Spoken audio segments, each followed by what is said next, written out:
The hearing will come to order. Thank you all for being here. This morning, the committee meets to consider the nomination of Mr. Elbridge Colby to be Undersecretary of Defense for Policy.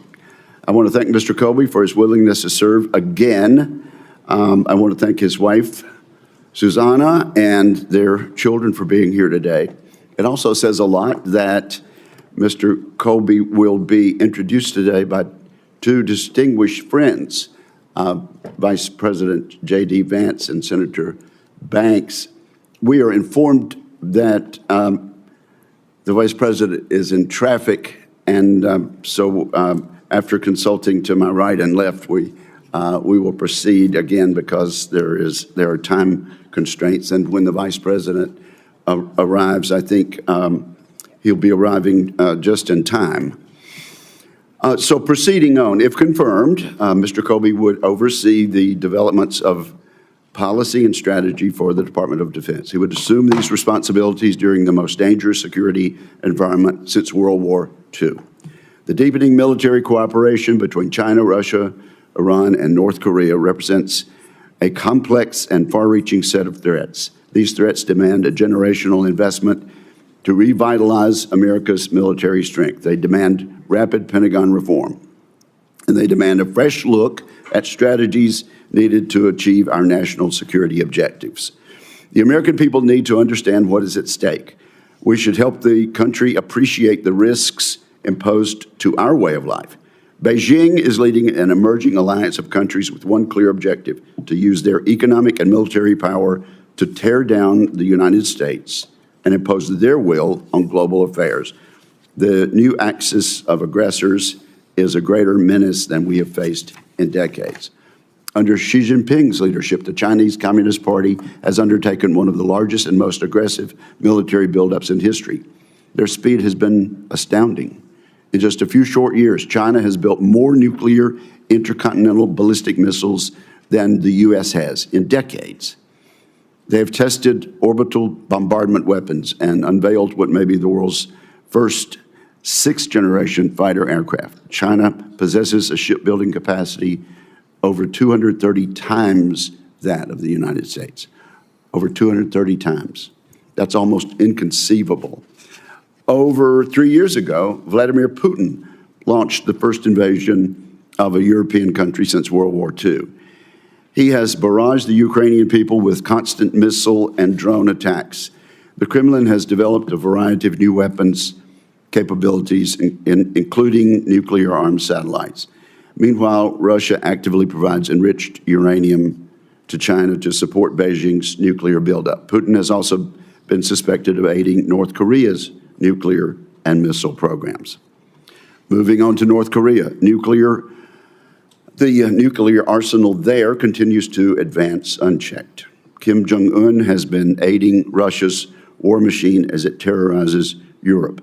Pyongyang's missiles could soon be capable of overwhelming our defenses, North Korea's, especially if reports of Russian assistance are accurate. In the Middle East, Israel has successfully crippled Iran's proxies in the region, but these setbacks may spur Tehran to take the final step to build a nuclear weapon, permanently altering the balance of power in that region. Few really understand how this axis of aggressors is working to make Americans less safe. If confirmed, I hope Mr. Colby can help Secretary Hegseth as he makes sure the public sees these threats for what they are. During Secretary Hegseth's hearing, I spoke about the importance of building a motivated and highly competent team of professionals at the Pentagon. In this regard, Mr. Colby is certainly qualified for the role to which President Trump has nominated him. For more than 2 decades, he has worked on defense policy. Mr. Colby previously served as the Deputy Assistant Secretary of Defense for Strategy and Force Development. In that role, Mr. Colby played a pivotal role in the formulation of the 2018 National Defense Strategy, the first real strategy in years. His leadership was crucial in helping the United States articulate the need for a new defense posture, one focused on strategic competition with China and Russia and the overdue modernization of our military. Mr. Colby and I have been ringing the same bell on military unpreparedness for years, particularly as it relates to China. This committee would echo exhortations on defense policy in the Western Pacific. We should make Taiwan a porcupine, and Taipei is sprinting in that direction. We should build a larger U.S. military footprint in East Asia, and we should accelerate the most important weapons programs to deter China. President Trump has made it clear that he intends to rebuild the military and reform the Pentagon. He campaigned on peace through strength. We all want to keep America safe and prosperous. To secure that peace will enable a golden age for America. But we do not now have the strength that can guarantee us the peace. Given the threat environment facing us, I strongly believe that we cannot simply pivot our attention and resources from one threat to another. That is an approach the Obama administration tried, and it did fail. We must be focused and strategic. But we need to be clear. Beijing sees its fight against America as a global fight. Beijing is not pivoting between theaters or among theaters. Significant American withdrawal in Europe, Africa, South America, or the Middle East will allow the Chinese Communist Party to overcome us strategically, even if we are able to prevent military conflict in East Asia in the near term. In the past few weeks, President Trump has killed 5 top al-Qaeda and ISIS terrorists. Good for him. He's greenlit more aggressive campaign against the Houthis and promised to support Israel to the hilt. All these policies are in line with the president's desire for lasting peace and prosperity in the United States. And Mr. Colby, I'm sure that is your desire too. Now, Mr. Colby, your views on each theater have seemingly evolved since 2018, and I'm sure there'll be discussions about that are worth exploring. It goes without saying that the elephant in this hearing room today is the recent developments with regard to Ukraine and Russia and this administration. I was disappointed and dismayed as I watched the televised meeting involving the President of the United States and President Zelenskyy. And I was distressed that the White House meeting ended without the signing of the minerals agreement, which was there to be signed, as I understand it. This was followed by a television appearance by President Zelenskyy, and then a visit to some of our friends in Europe, where there's much concern about the failure of that agreement to be signed. It was also followed that weekend by Mr. Putin's continued barrage of attacking apartments, civilian targets, and other areas in Ukraine. Not a good weekend for peace in Ukraine or world peace. The president's trying to get a peace deal in Ukraine, and I certainly hope we'll be able to get this back on the rails. I would like to hear your views on the potential there. Your views on President Trump's crystal clear Iran policy seem to have hardened considerably. Yet your views on Taiwan's importance to the United States seems to have softened considerably.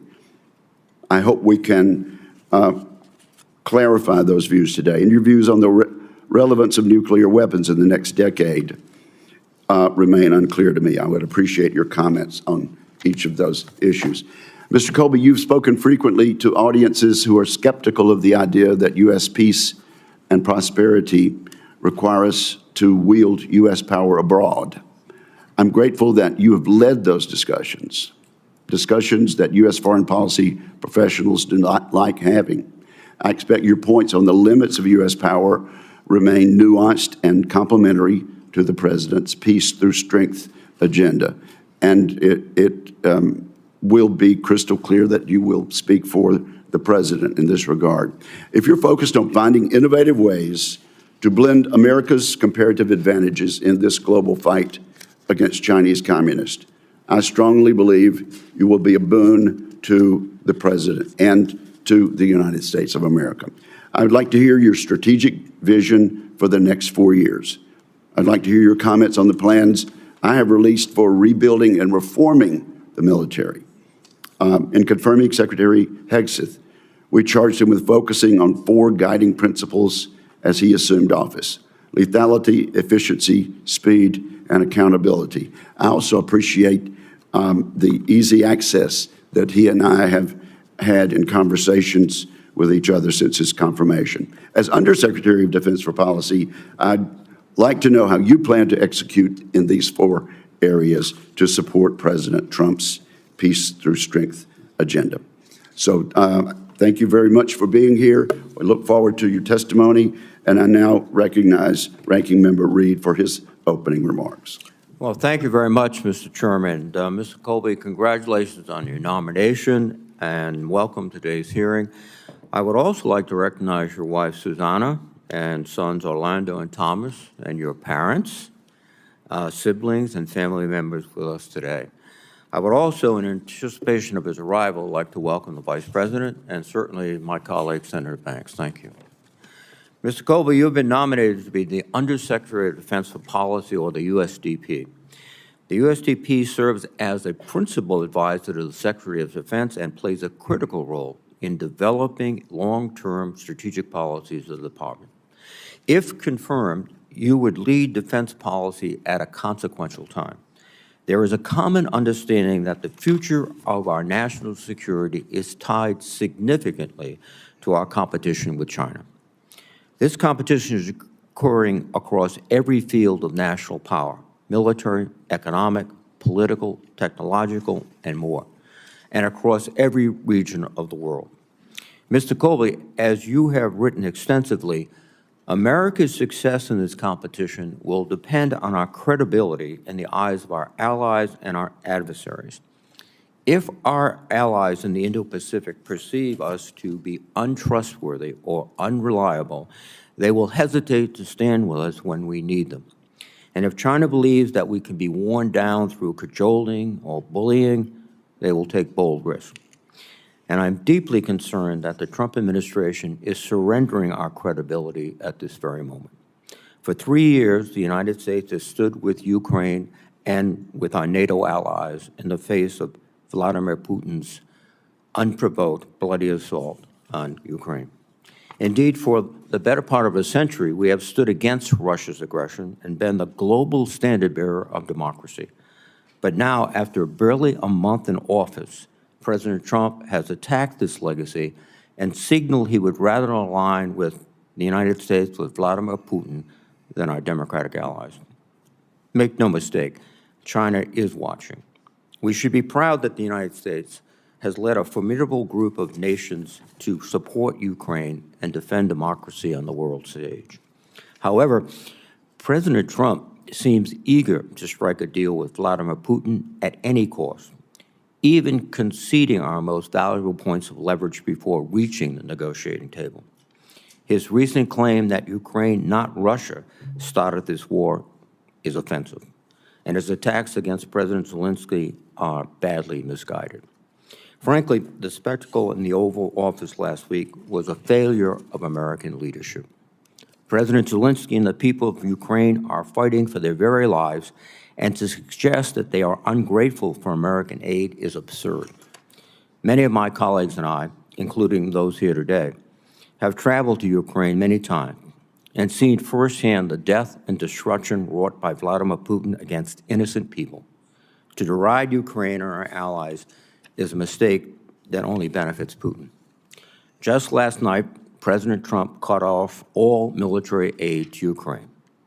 Make no mistake, his callous decision will only endanger innocent Ukrainians and encourage Russia to escalate its attacks.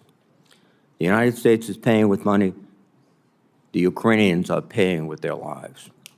The administration's actions are doing great harm to America's standing in the world, showing anyone who is paying attention that the United States can no longer be trusted.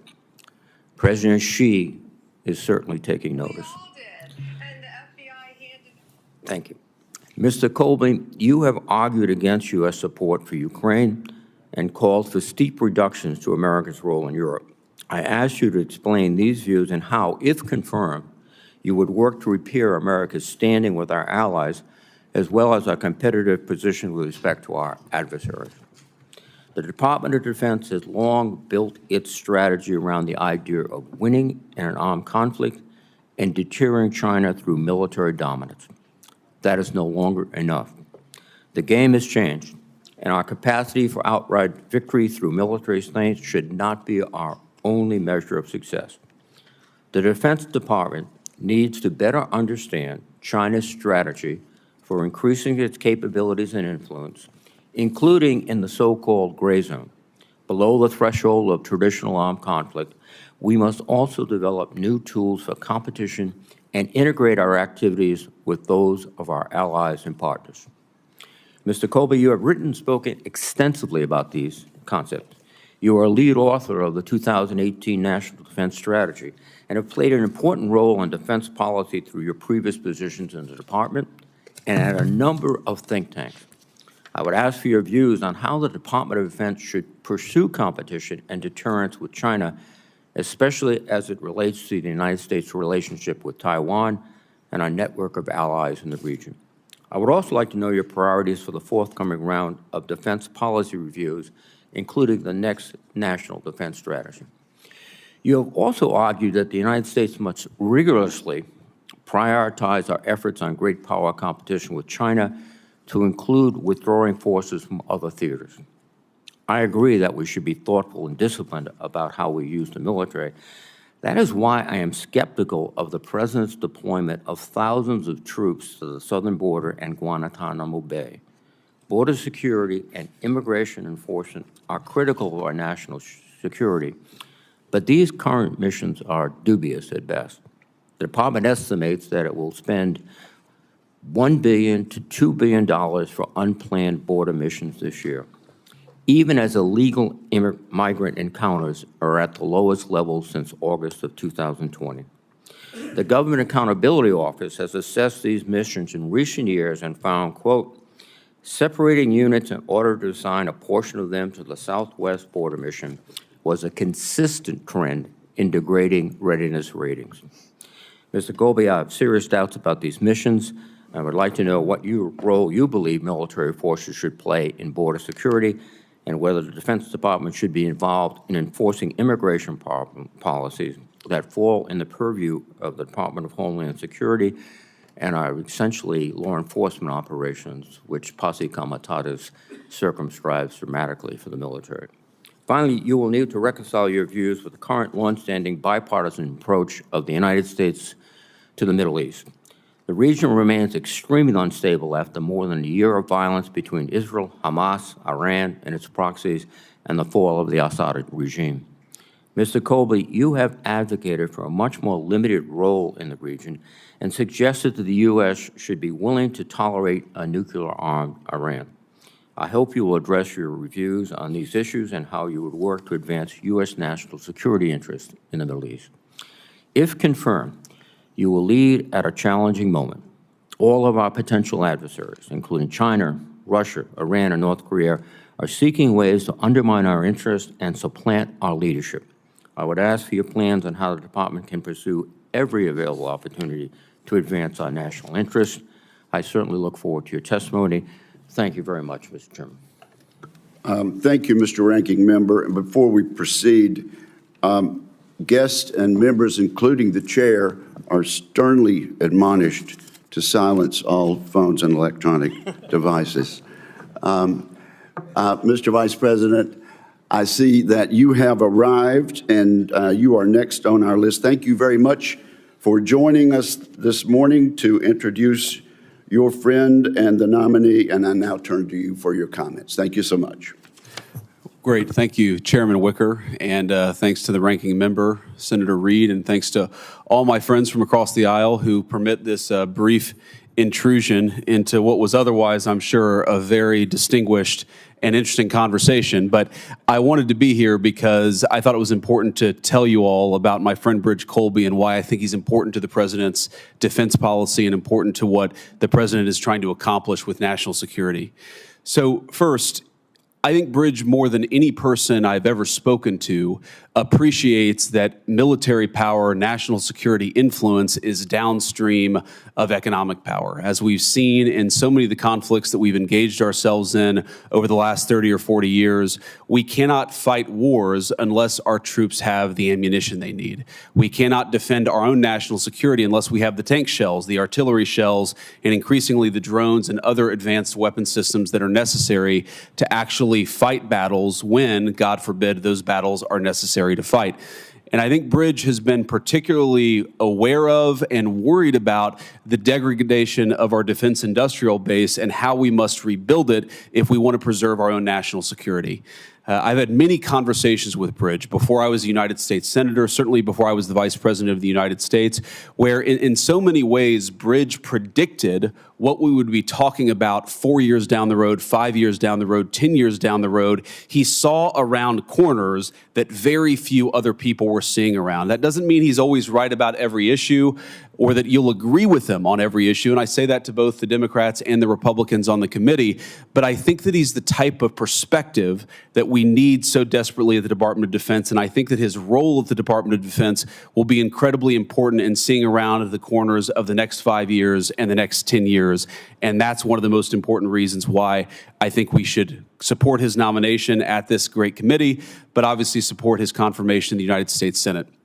Let me say a couple of other things about Elbridge, and then I'll let you guys get on with the committee hearing. First of all, Elbridge is a person of incredible integrity and intellect. His educational credentials are extraordinary, but to my Democratic friends, I think you also find he's a person who can actually work across the aisle.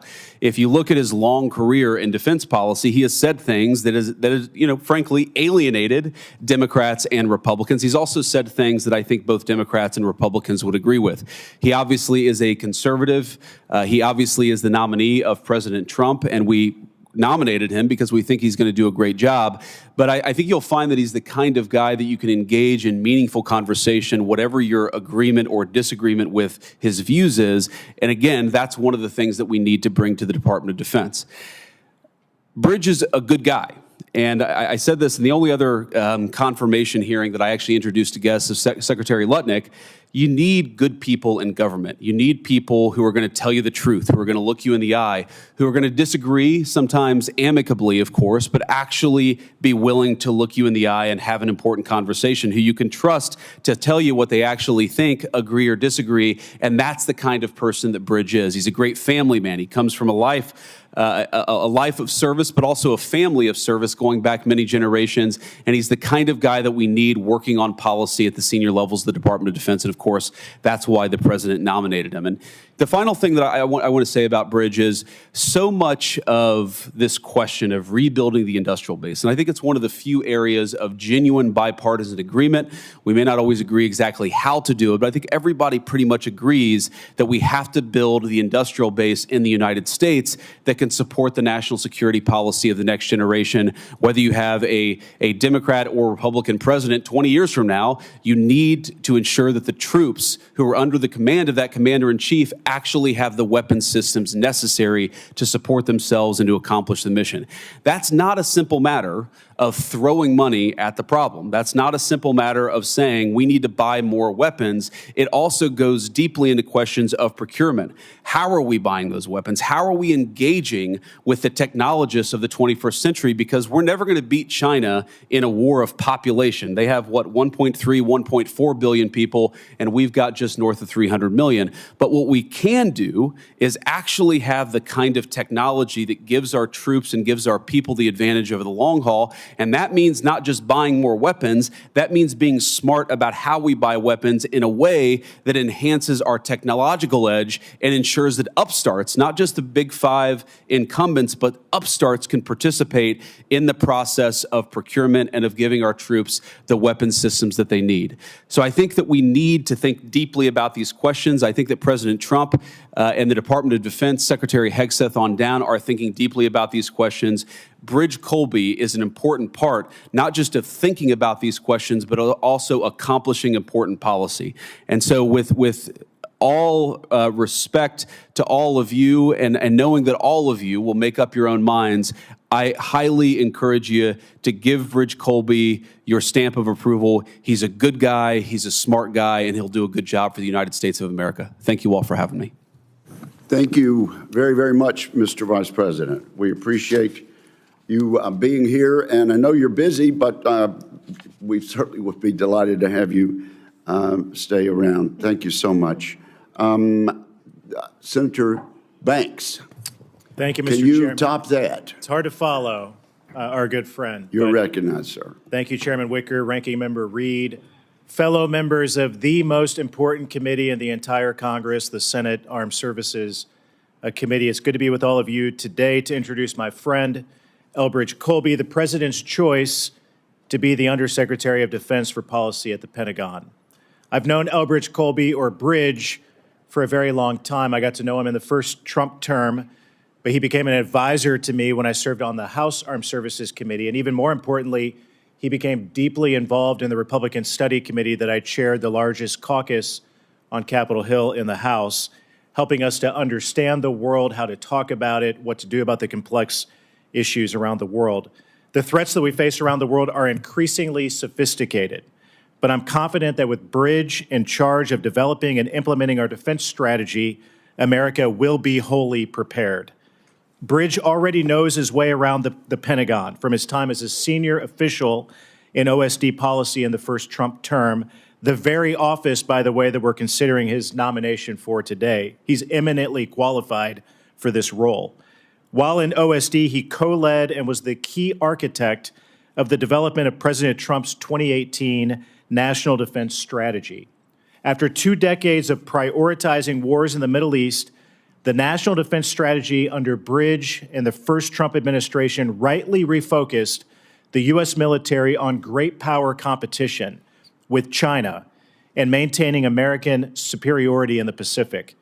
Bridge has been a leader in courageously stating this truth: America's focus must be on the military threat from communist China, and the U.S. and our allies are running out of time to act on it. Bridge has written numerous reports and articles on foreign policy and defense, as well as his widely studied book, The Strategy of Denial, which I will admit is dry, but incredibly substantive. And I recommend that every member of this committee read his book. I believe his answers to your question today will underline his expertise, his unique qualifications for this role and this position. He will make an excellent Undersecretary of Defense for Policy, and I look forward to working with all of you as fellow members of this committee to swiftly confirm his nomination and get him on the job. You won't be disappointed. Mr. Chairman, thank you. It's an honor to be with all of you today. Thank you very, very much, Senator Banks. And you are welcome to resume your seat or to stay there at the desk. But thank you very much. And again, our thanks to our Vice President. Mr. Colby, you're now recognized for your opening statement. Mr. Chairman, Ranking Member Reed, distinguished members of the Armed Services Committee, it is an exceptional personal honor to appear before you today to be considered for the position of Undersecretary of Defense for Policy. I would like to begin by expressing my deep gratitude to President Trump for nominating me for this role. I am committed to implementing his vision of a defense and foreign policy of putting Americans' interests first and of peace through strength. I am deeply honored by the President's confidence in me. Thank you in particular to Vice President Vance for his exceptionally kind introduction and his confidence. I am profoundly honored by his support and presence here today. And thank you very much to Senator Jim Banks for his incredibly generous introduction. I'm deeply honored as well. I would also like to express my great gratitude to Secretary of Defense Hegseth for his support and confidence. I would also like to thank the members of this committee for their consideration. I have very much appreciated my engagement with you and your staffs over the last weeks and have learned a great deal. If confirmed, I would look forward to deepening this engagement. Finally, I would like especially to express my personal thanks to my family for their love and support, especially to my wife, Susanna, and our sons, Orlando and Thomas, seated behind me. I would also like to thank my parents, Jonathan and Susan, as well as other family members and friends present here today, as well as the family and friends who are not here but have supported me in this process and throughout my life and career. Members of this committee, with your permission, I will keep my opening remarks brief. The position of Undersecretary of Defense for Policy is a role that comes with genuinely profound and grave responsibilities. And my nomination comes at a time, as this committee has eloquently laid out, of deep peril for our country. Peace and the protection of American interests in the world cannot be assumed. There is a real risk of major war, and we cannot afford to lose one. I recognize these realities in my bones.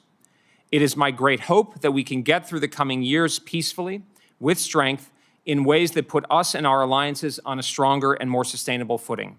If confirmed, I would do all in my power to make it so. I know some of you will have different views on important issues, but I can assure you of several things. That I am deeply committed to a foreign and defense policy that realistically protects and advances all Americans' security, freedoms, and prosperity.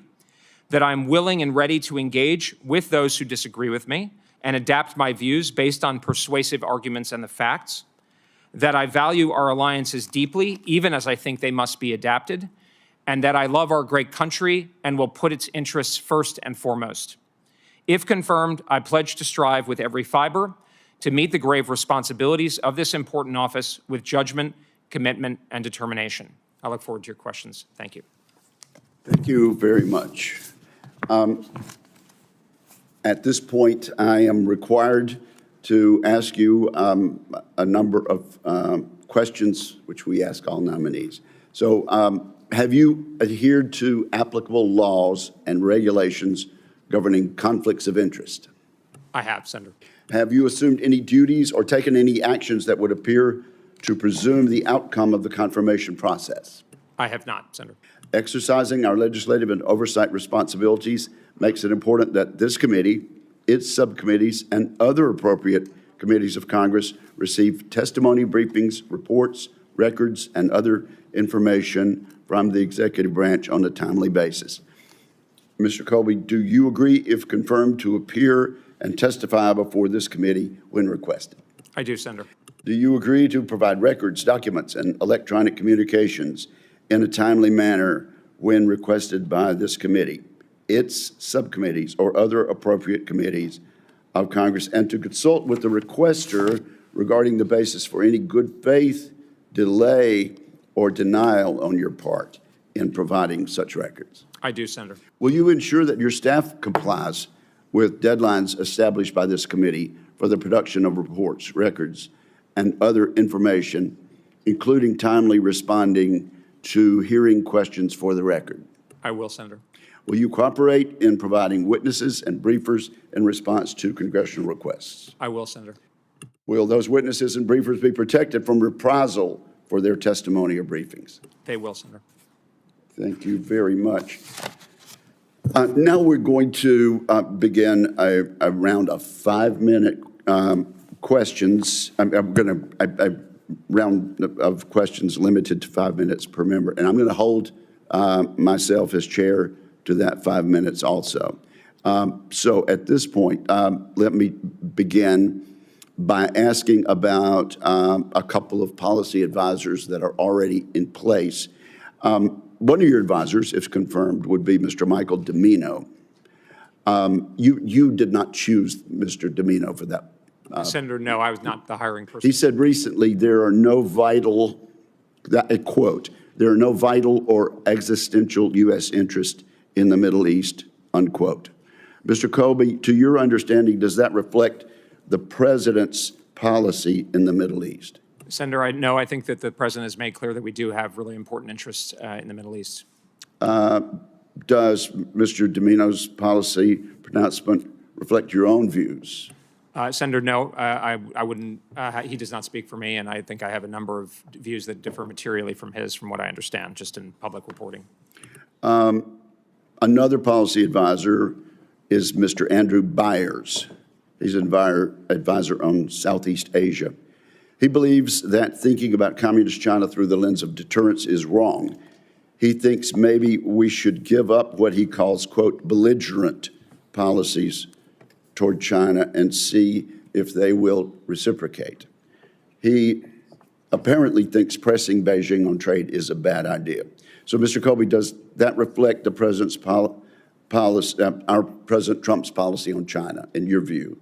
It does not, Senator, and I would say that it does not reflect mine. I mean, as I think Senator Banks and the Vice President kindly mentioned, I wrote a book really focused on the lens of deterrence. And of course, as the Vice President, I think, rightly mentioned, we also need to be thinking about the economic dimension. And of course, the administration's already taking measures in that direction. So I have it seems, again, I'm not intimately familiar with his work, but it seems like a quite different perspective than my own. And I do understand that you've made no determination as to whether Mr. Domino and or Mr. Byers will be retained in those positions. Sir, as part of not presuming, my understanding is that I should not be even sort of thinking in that way. Senator, what I would say is that if confirmed, obviously I would be only one person in a chain, including, of course, the Secretary of Defense, the Presidential Personnel Office, and ultimately the President, the Vice President, and so forth. But what I would commit to you is that anybody in my organization, if I'm confirmed, should be in line with the President's agenda, including the issues that you mentioned. Very well. Yeah. Thank you. Mr. Colby, as I mentioned in my opening statement, I have appreciated what I view as your clear articulation of the core U.S. interest in Taiwan, which are too infrequently discussed in the public here in America. As you wrote in American Compass last year, quote, "Nothing that could happen abroad is more plausibly and gravely threatening to Americans than China invading Taiwan." Unquote. Your 2022 article at Stanford has about as good a one-paragraph summary of our interest in Taiwan as I've seen. Yet in November of last year, some people believe your position may have taken a marked turn as you wrote, quote, "America has a strong interest in defending Taiwan, but Americans could survive without it." So, Mr. Colby, I'll let you respond to that, but specifically, can the United States enjoy a golden age for America with increasing prosperity for our citizens in this century if we fail to deter China in Taiwan, or worse yet, lose that war? Well, thanks, Senator. Losing Taiwan's fall would be a disaster for American interests. The underlying logic behind my position is that the military balance vis-a-vis China, as you, sir, and your committee members, fellow committee members have amply and eloquently pointed out, has deteriorated dramatically. What I have been trying to shoot a signal flare over is that it is vital for us to focus and enable our own forces for an effective and reasonable defense of Taiwan, and for the Taiwanese as well as the Japanese to do more. So my position in terms of the value of Taiwan is consistent, but what I'm very fearful of, Senator, and I think this is agreed across administrations of both parties, is that, you know, the military balance has declined. So what I'm trying to avoid a situation in which, because we are not adequately prepared, we get in a situation, the analogy I like to use is Winston Churchill in 1940 wanting to send Spitfires and Hurricanes to the Battle of France, but Marshal Dowding saying, if we do that, we're not going to be prepared to be able to defend the home islands. That's a sort of an extreme example, but that's what I'm trying to avoid. How soon will it take us to get prepared? It would be essentially my number one, or one of my very top priorities, if confirmed, to try to get us prepared as quickly as possible, and then over the medium and longer term as well, Senator. And you and I are absolutely united on that. Great. Thank you very much, Chairman Reed.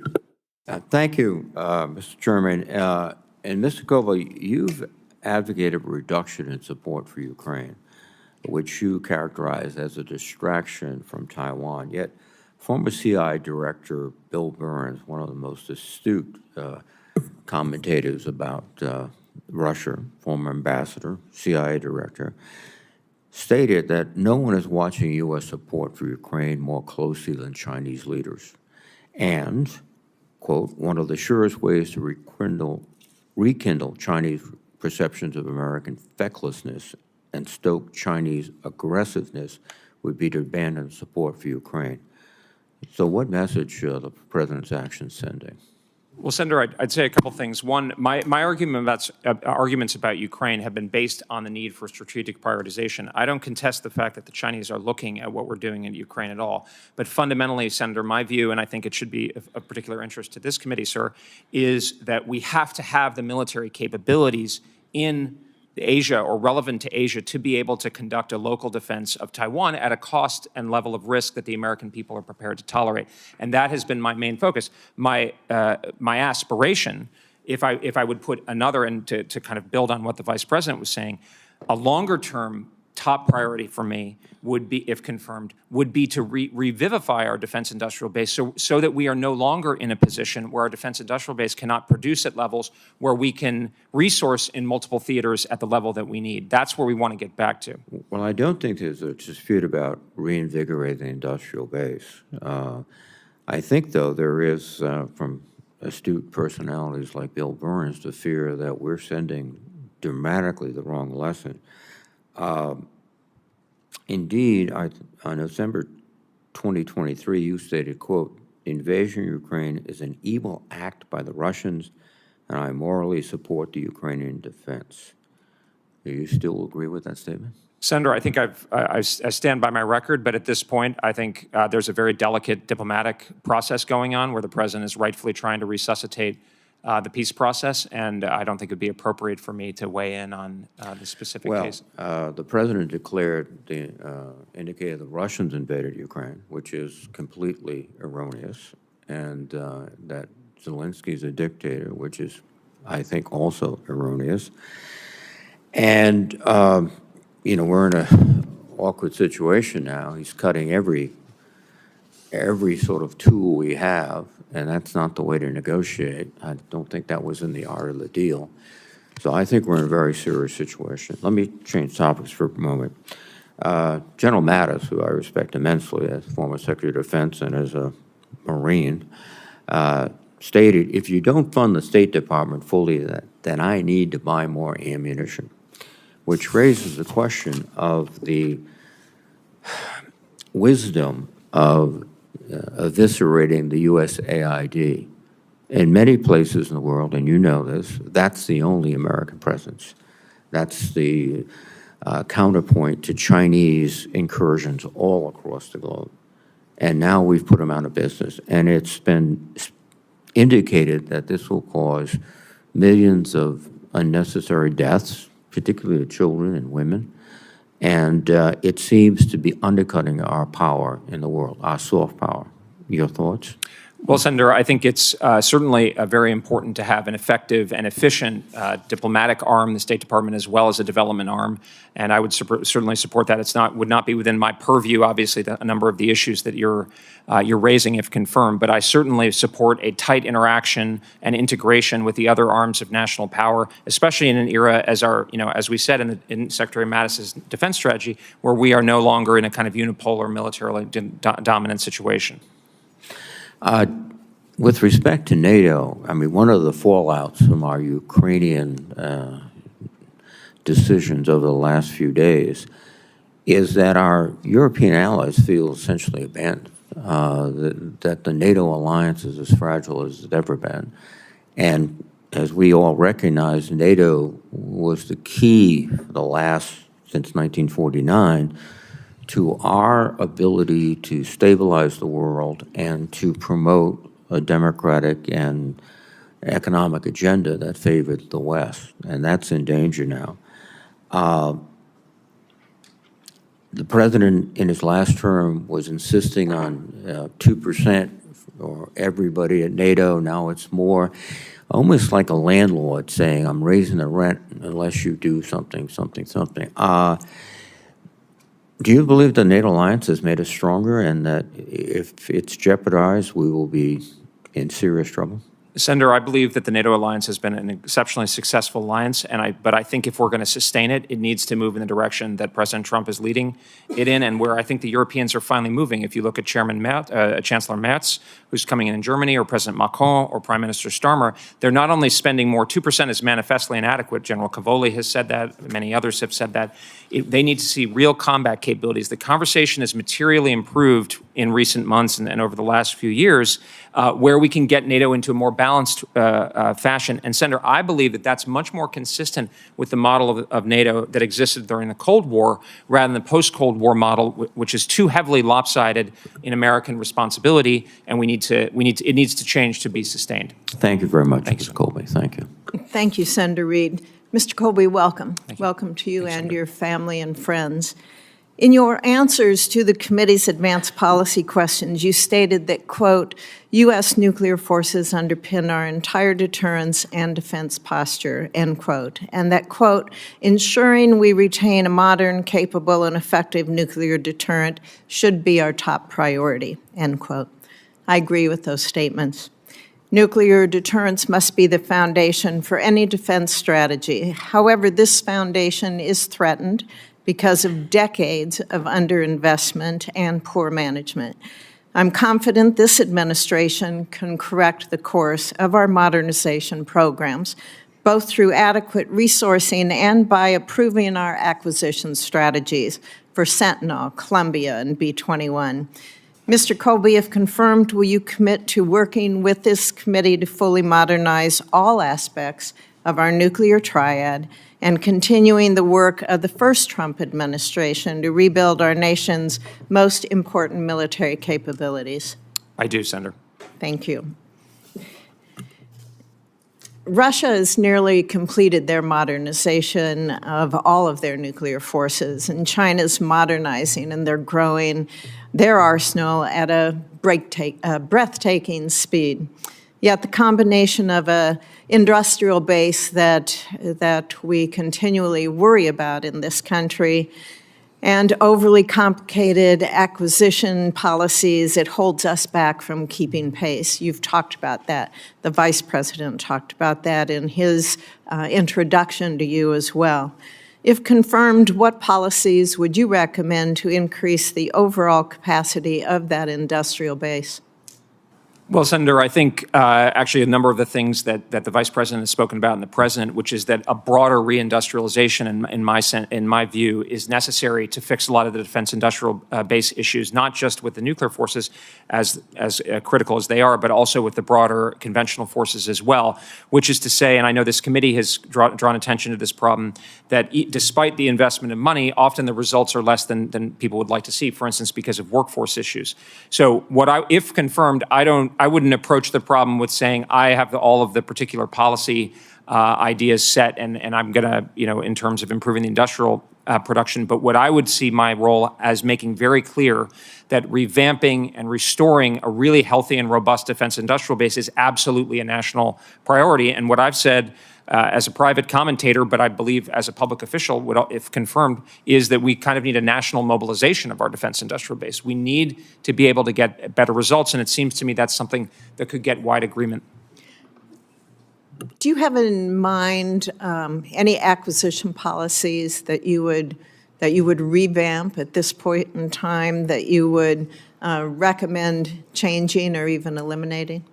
Senator, at this point, I wouldn't have any specific ones. I know a lot of those would be under the purview of the Undersecretary of Defense for acquisition and other, the service secretaries and so forth. I would be delighted to dive into that issue further and give you a more concrete answer. But again, I would see my role, if confirmed, as the USDP to kind of drive the overall strategic direction that we need to get better results out of our defense industrial base. Should we utilize the Defense Production Act? I think that absolutely would make sense. And deregulation in general at that level, I think all options should be on the table, including things that seem pretty dramatic, because I think, as the chairman rightly said, we live in a very dramatic situation and world. The department's also modernizing our NC3, and that's which the Strategic Forces Subcommittee calls the fourth leg of our triad.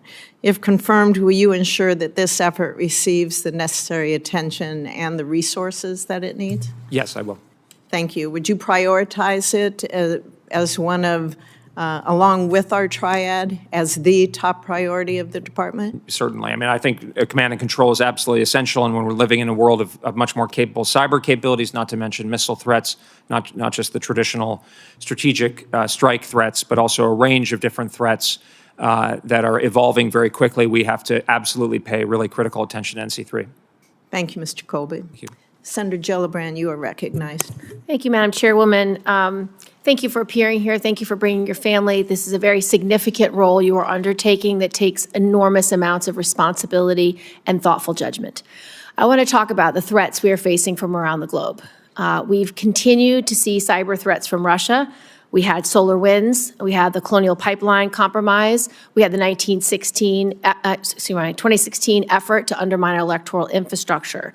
It was reported last week that Secretary Hegseth ordered a halt on Cybercom's offensive operations against Russia. We have not heard anything from Russia that they are similarly disarming. What advice will you give to President Trump with regard to how to keep the United States safe from Russian attacks through cyber and other means?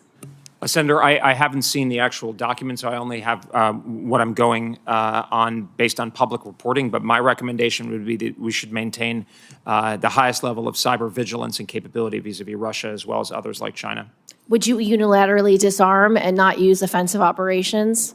Senator, I don't know exactly what's going on. I couldn't comment about what's going on, but generally, I think these reciprocal steps in the sort of logic of arms control, steps should be reciprocated credibly. Correct. Would you consider Russia to be postured as an adversary or as an ally?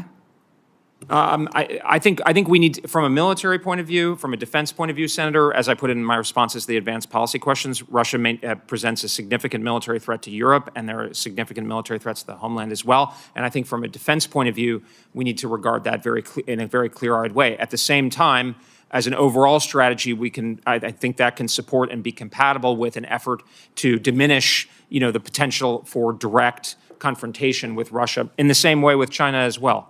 Who started the war in Ukraine? Senator, as I said earlier, I think this is a very delicate diplomatic time. I've spoken about this in the past. I would hate to be in a situation of disrupting or inhibiting progress on peace. I think the President and the Vice President have been very clear that words matter, and I don't think it's appropriate for me to be commenting on these delicate topics. Given that you won't make a public statement with regard to it, will you tell this committee that you will advise President Trump on the truth of all matters? Well, Senator, I absolutely would commit to you that I would tell the truth in the conduct of my duties. With regard to China, you are aware of Volt Typhoon, you are aware of Salt Typhoon, you are aware of Flax Typhoon. Do you agree that China poses a cyber threat to the United States and has pre-positioned cyber threats around the United States to be able to use them should and when it needs to in any conflict with regard to Taiwan? Senator, I should say that my information is based on public reporting, but based on what you're saying, that is consistent with my understanding, and so I would agree with your assessment. What advice will you give to President Trump with regard to how to posture appropriately to protect against incursions by China to the United States' national security? Well, Senator, this is something that I would want to dive much more deeply in, as cyber is obviously an area where a lot of the information is classified, and I have not had access to that in some time, certainly not on the cyber issue. What I would say, Senator, and I talked about this in my responses to the advanced policy questions, is I would bring my background in the area of deterrence and these kinds of areas, denial and so forth, to bring an integrated approach that includes things like resilience, defenses, but also cyber offensive operations and capabilities, intelligence gathering, and so forth. And my understanding is there has been good work on this in previous years that can be built on, but there could be some sensible policy changes that are on the table that could be worth taking. Again, I don't know enough to say specifically, though, Senator. I'd be interested in what sensible policy changes you're interested in. I'm highly concerned that should China decide to invade Taiwan, that we haven't done enough cyber defense domestically to prevent the type of chaos that these types of attacks have already created, whether it's Salt Typhoon or Volt Typhoon or Flax Typhoon. Every single one of them is designed to create enormous chaos and instability and would create decision-making that would be, at a minimum, challenging and chaotic. Senator, I fully share your concerns based on what I'm seeing. Not only would it cause chaos, but it could specifically inhibit or break down U.S. military operations. So I share your alarm. I'm not read into a lot of the real specifics. So I'd like to work with you on what your plan will be for cybersecurity for both incursions from Russia, from China going forward. And in my last 8 minutes, can you just speak briefly about your view with regard to Iran and the threat they pose to the United States and our allies? I'd welcome working with you on cyber. Just briefly, I will say that Iran does pose a very severe threat to the United States and our allies, especially our key ally, Israel. I think I'll have a chance to elaborate on that given the time situation. Thank you very much. Senator Cotton. Mr. Colby, welcome. Let's talk about the threat of a nuclear Iran. I have some concerns about what you've said in the past, namely that if we had to choose between hoping to contain a nuclear Iran and preventing Iran with military force from getting nukes, that we should tolerate a nuclear Iran and try to contain it. For instance, you've written that, quote, containing a nuclear Iran is eminently plausible and practical objective. You've approvingly cited the view that, quote, the only thing worse than the prospect of an Iran armed with nuclear weapons would be the consequences of using force to try to stop them. That's certainly not my view, but more important, it's not President Trump's policy. He has said for more than a decade that Iran cannot be allowed to get nuclear weapons. He declared in a national security presidential memorandum last month that a nuclear Iran, quote, poses an existential danger to the United States and can never be allowed to acquire or develop nuclear weapons. In your written answers to the committee's advanced questions, you now seem to echo President Trump's policy. You wrote, for example, the United States should deny Iran from gaining a nuclear weapon. So it seems that we all agree that Iran cannot be allowed to get nukes. The question is how to stop them. Let me be clear up front on a couple points. First, I think everyone would welcome a diplomatic deal in which Iran completely turns over its nuclear program, as Libya did in 2003. And second, I don't think anyone here advocates for invading and occupying Iran for a decade to stop its nuclear program. I certainly don't. But here's the question. Diplomacy fails. Iran is racing to a bomb. We have a choice. Tolerate a nuclear Iran and hope to contain it. Use military force to stop Iran from going nuclear. In that case, will you commit to providing the President with credible, realistic military options to stop Iran from going nuclear? I do commit to that, Senator. And to be more precise, those credible and realistic options are more than simply saying we can give Israel some bombs and they can take care of it. Yes, I agree with you, Senator. It's well known that Israel lacks certain military capabilities that we have, such as aerial refueling tankers and heavy bombers with deep penetrating ordnance. Do you believe that at least one option for the President to consider how to stop Iran from going nuclear should be to use our tankers and our bombers, whether in tandem with Israel or in the lead? Senator, I wouldn't want to get ahead of the President on specific decisions, but I think those are the kinds of things that should be absolutely part of this, the discussion. And if I were confirmed, those would certainly be the kinds of things that I would raise for the consideration of the Secretary and ultimately the President. Thank you. And to be clear about why this is so important to us, to the United States, not just to Israel or our Arab friends, why President Trump says Iran, a nuclear Iran, is an existential danger to us. You agree that it's an existential danger, not just a severe danger, as you said in response to Senator Gillibrand, or a significant one, as you said in your written answers. Yes, a nuclear armed Iran, especially, Senator, given that they, as we've discussed, that they've looked into, or we know they've worked on ICBM range capabilities and other kinds of capabilities that would pose an existential danger to the United States. So they have a space launch program, which is flimsy cover for an intercontinental missile program that could be used to hit us here in Washington, in Little Rock, or elsewhere in the continental United States. It is an immediate threat to Israel and our Arab friends, but it is a threat in the not-too-distant future, probably in just a couple of years, to the United States. Senator, I don't have access to the intelligence information, but that sounds very consistent to me. And do you agree that providing President Trump with those credible military options is actually one way to increase leverage to have an airtight diplomatic deal? Yes, I do agree. That a lack of military options would make it harder to get a deal? I do. I think. Thank you. I want to turn briefly to Taiwan. You have said here today and in your past writings that Taiwan is a critical matter for us. You wrote in 2016 that you thought we should give explicit security guarantees to Taiwan, reversing a decades-old policy of strategic ambiguity. You opined in the same way in 2020 in response to a hearing in the House of Representatives. Over the past couple of years, you've started to say, as Senator Wicker pointed out earlier, that Taiwan is a vital interest, but it's not existential interest to us, or it's not essential to us. It seems that you have changed your thoughts somewhat in the last couple of years. That is not, I suspect, because of Taiwan's defense spending, which, though still inadequate, I agree, has been trending upward for 7 straight years. So could you explain to us why in the last few years your views seem to have softened somewhat about the defense of Taiwan? Absolutely, Senator. I've always said that Taiwan is very important to the United States, but as you said, it's not an existential interest. It's very important. The core American interest is in denying China regional hegemony. What's changed, Senator, as we discussed, is the dramatic deterioration of the military balance. So if I could use the Churchill example again, it's different to engage in a futile and overly costly effort that would destroy our military. And I know you've written very eloquently about this danger in your recent book. And the other point that I would say, Senator, is that I believe that we actually have implicitly our relationship and our commitment to Taiwan is largely implicit or indirect or customary. We actually have specified our commitment through things like the designation of Taiwan as the pacing scenario for the department. So my view that the combination of the greater threat from China and the lack of preparedness on our part, I have a different assessment with respect, Senator, about Taiwan's efforts. I think actually as a proportion of GDP, it's well below 3%. I agree with President Trump that they should be more like 10%, or at least something in that ballpark, really focused on their defense. So we need to properly incentivize them. So together, that means that my focus has been, again, with the shooting the flare metaphor I used earlier, Senator, to get Taiwan motivated, to avoid precipitating a conflict that is not necessary with Beijing, and giving us time and space to be able to try to rectify this problem, because that is my goal, Senator. Thank you.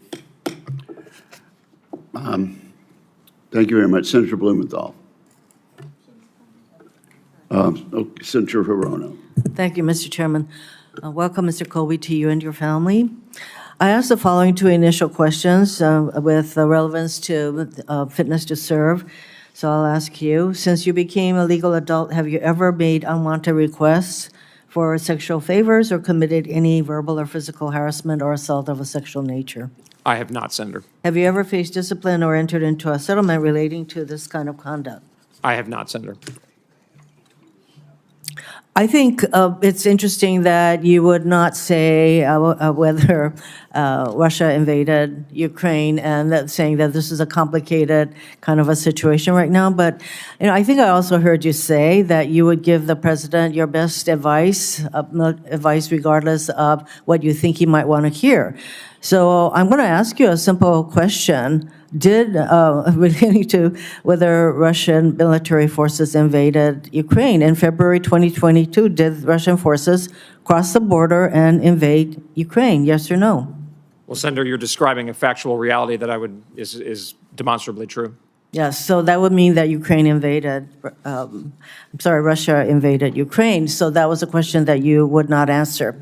I think that's pretty important, because if we care about what Xi Jinping thinks about what this president does and thinks, and if Xi Jinping thinks that we have a president who does not separate fact from fiction, such as who invaded Ukraine, I would think that maybe President Xi has some conclusions that he would draw, maybe having to do with, as our ranking member said, U.S. fecklessness. And I also think that one of the reasons that our NATO allies are increasing their spending on military is that they do not think that they have a particularly stable partner in the U.S., and therefore they better look to their own interests, because they can no longer rely on the U.S. I think that is a very bad situation for the United States to be in, especially as we identify China as a pacing threat, and also whatever Russia is thinking along these lines, they think that they now have a friend in the president. I don't think that helps us vis-a-vis our strength regarding Russia, regarding China.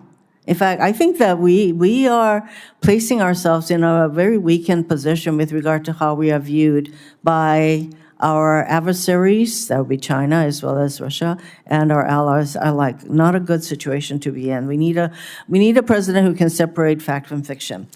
Let me move on. Since the administration has identified China as a pacing threat and the importance of Indo-PACOM to face that threat, would you agree with that? Yes, I think the department has identified China as the pacing So, threat, as I understand your but situation. Indo-PACOM provided Congress with an $11 billion unfunded priorities list.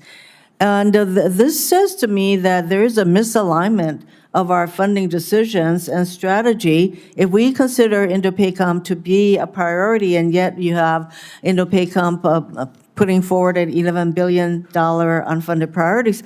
What would you do to decrease the unfunded priorities and align our strategy and the importance of Indo-PACOM with the resources that it gets? And would you agree that maybe we should provide Indo-PACOM with more direct input into the department's budgeting and resourcing priorities? Well, Senator, what I'd like to say Process. is, if I may, is I think this is exactly the kind of baseline reality that I think so much of my strategic argumentation proceeds from.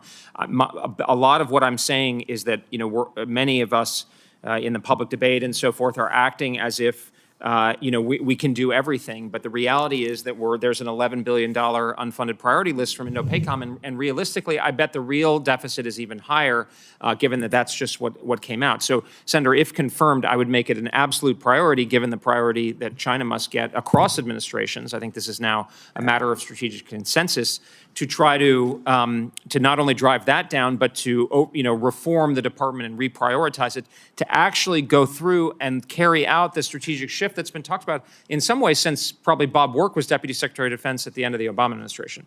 So would you agree that Indo-PACOM, that command should be provided with more direct input into the department's budgeting and resourcing process? Senator, I don't have enough information to say specifically organizationally where I would fall on that, but certainly that perspective needs to get, I would say, an elevated. I hope so, because an $11 billion unfunded priority, that is the largest unfunded priority list of any of our combatant commands. Thank you, Mr. Chairman. And thank you. And let me observe, Mr. Colby, that I have been somewhat critical of the COCOMs that have not come forward with realistic unfunded requirements. And so I appreciate the exchange which you and Senator Hirono just had. Our next member is Senator Rounds. You're recognized. Thank you, Mr. Chairman. Mr. Colby, first of all, I really appreciated the time that I spent with you in my office. I appreciated your comments and thoughts. And to your family, thank you for allowing him to participate in this. It's going to mean a lot of time away, but it's the right thing to do. Mr. Colby, there's always an opportunity to look ahead and to see long-term what our needs are going to be in this country, particularly with the defense of our nation. And now that we recognize 5 different domains, air, land, sea, space, and cyberspace, we also recognize that new ways of defending our country are needed as well. Space-based assets are one of those in which, as the President's indicated, he would love to have a golden dome over our country or over the communities within our country. I don't think that's far-fetched. And in fact, I think it's something that we've really got to consider. Today, we have systems along our coastlines that protect many of our cities. Hawaii, as an example, is protected with destroyers that have radar capabilities and so forth. If the President were to be successful in creating an Iron Dome or a Golden Dome, he not only needs space-based assets, but he also needs land-based assets as well that require the use of certain parts of the spectrum for radar purposes.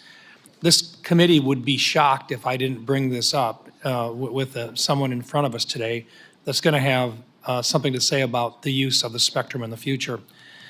We talked about this in my office. Forcing the Department of Defense, as some people have suggested, to vacate any portion of the 3.1 to 3.45 gigahertz band of the spectrum would have severe consequences on our warfighting capabilities, including homeland defense missions and force protection for our deployed forces.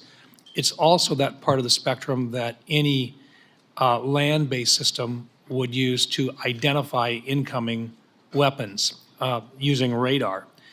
If confirmed, will you advocate for protecting the Department of Defense's warfighting systems that require spectrum to function optimally, including the radars that will make President Trump's Golden Dome possible? I will, Senator. And if confirmed, will you speak candidly with Congress on the effects of any spectrum-related policies entertained by the interagency that may have an effect on the Department of Defense's capabilities to use those portions of the spectrum that they currently control? I will, Senator. Thank you, sir. Sir, also in my office, you have, and I consider it very courageously, you've called for the genuine focus on countering China as the principal threat to the United States and providing the commensurate resources to Indo-PACOM. In my office, we discussed the fact that in the event the U.S. and China engage in hostilities, adversaries like Russia and Iran will seek to press their own advantage in Europe, the Middle East, and elsewhere. It's for that purpose that the NDAA currently requires a review to see whether or not we're actually capable and what our needs are to actually be able to sustain a war on more than one front. I'm convinced that if we have a war on one front, we're going to have a war on two fronts. Can you talk about what your thoughts are on that and whether or not in your role as a planner, you have to be able to respond to adversaries on more than one front? Well, thank you, Senator. I really appreciate that, and I fully agree with your fear, and I know the chairman and others have made this a real concern, and I applaud the committee's focus on this point. We have to have a multi-front or multi-war strategy, even though the reality is that the force planning construct of the 2022 National Defense Strategy is not a three-war military or something. I think it's a one and change, if I could speak informally. So that is a real problem, because not only do I think that other hostile actors could act opportunistically, I think there's a very good chance that, for instance, if China wanted to take the cosmic roll of the dice, as Harold Brown put it, that they would induce their other partners with whom they are now much more closely collaborating to also go at the same time, perhaps even before, to draw us away. So we have to have a strategy for that. I think our own strategy is to revamp our defense industrial base, the readiness, the president's very appropriate and justified desire to restore our military strength, more capable allies. So I have a different view than Senator Hirono. I think that what's happening in Europe is actually very positive, that the Europeans are saying we need to do more for our own defense. I think people now, having dealt with the Europeans ad nauseum for many years on this kind of thing, I think there's finally an acceptance that there really needs to be more to be done. My time will run out, but I want to make something very clear on this. If we're expecting that our European allies are going to be able to defend us in the case of having a war on two fronts, I don't think we can do that. I think they can help us, but I think we have to be in a position to respond to that. Would you agree? I think we have to be able to defend ourselves, obviously, without relying on anybody else, Senator, for sure. Thank you. Thank you, Mr. Chairman. Thank you very, very much. Senator Kaine. Thank you, Mr. Chair. Mr. Colby, who instigated the war in Gaza? Well, the October 7th, the barbaric attacks against, Israel were the precipitating factor. By Hamas. By Hamas, yeah. Yeah, so Backed by Iran. There's a delicate ceasefire negotiation going on right now, but you didn't have any trouble saying who was the instigator of the attack. I would look at it differently, Senator, you equivocated about the Russian invasion. If I could stop both of my friends. There's been some talking over, and our stenographers having trouble. So if we could avoid that. Yeah, you were introduced as a truth teller by the vice president. That's a really important thing. And my point is, if you're willing to say the truth about the Hamas invasion of Israel, I hope you wouldn't be equivocal about the Russian invasion of Ukraine. Let me ask you about two particular topics. In your advanced policy questions on page 4748, you were asked a question about transnational criminal organizations. And I'm curious about this. TCOs, including those transporting fentanyl, pose a direct threat to Americans. I believe this is a very important matter for the U.S. government to address. The United States should do so in ways that are practical, results-oriented, and sustainable. In light of this, the lead organizations are likely normally to be non-DOD. You then went on to say the DOD plays an important role. Talk a little bit about the way you see the effort against TCOs, the lead role of non-DOD and the supporting role of DOD. Well, thanks, Senator, and I know this is a special focus of yours, so this is something I'd want to learn more about, but I'm very conscious that, and this gets to some of the the sort of back and forth in other contexts, that military force is not a panacea. It's critical. It needs to be part of the so-called, of the president's menu of options. And in certain cases, it's absolutely necessary and can solve a problem. But things like transnational criminal organizations that are, crime has been with us since we got out of the, out of the jungles or whatever. It's going to be there, but we can reduce it. I think a big part of that is going to be obviously integration with the diplomatic arms, with capable partners who are willing to, and able to do more, for instance, in places like Latin America and other places as well. So I see DoD, I think it's important for the department to be more aware and active in those conversations. My impression, somewhat from within the department, but often from the outside, is that that's considered to be sort of out of the department's purview. I think it's important that the department be there, not necessarily always saying everything's to be solved with a hammer, but to be part of that conversation. And I'll say, I think the kind of people who are being populated in the senior levels of the State Department and elsewhere, the National Security Council, I would believe I could have a very good conversation and integration and collaboration along those lines, as well as Congress on these issues. And I think when you talk to the Southcom leadership, they're going to really emphasize that a lot of non-DOD assets are very important in this fight. I want to ask you a question about AUKUS. Because I'm on foreign relations and armed services, I've been pretty involved in the AUKUS framework. Pillar 1 also is pretty heavily invested in Virginia. You did a tweet in August where you said, AUKUS, in principle, it's a great idea. But I've been very skeptical in practice. I remain skeptical, agnostic, as I put it, but more inclined based on new information I've gleaned. It would be crazy to have fewer SSNs, Virginia class, in the right place and time. Talk a little bit about your perspective on AUKUS, the promise of the concept, and if there's practical skepticality, what that is. Yeah, thank you very much, Senator. I appreciate that. And this is another area where, as I mentioned in my opening statement, where new facts arise. I mean, my perspective is fundamentally, I would say, realistic or pragmatic and kind of data-driven, if you want, adaptive, based on new facts. The idea of empowering our Australian, in some sense, perhaps our closest ally in the world, they've been with us even in our less advisable wars, is the way I put it. It's a great idea for them to have attack submarines. But the problem is that we are, as Secretary Rubio has said and others, there's a very real threat of a conflict in the coming years, God forbid, over, along the first island chain.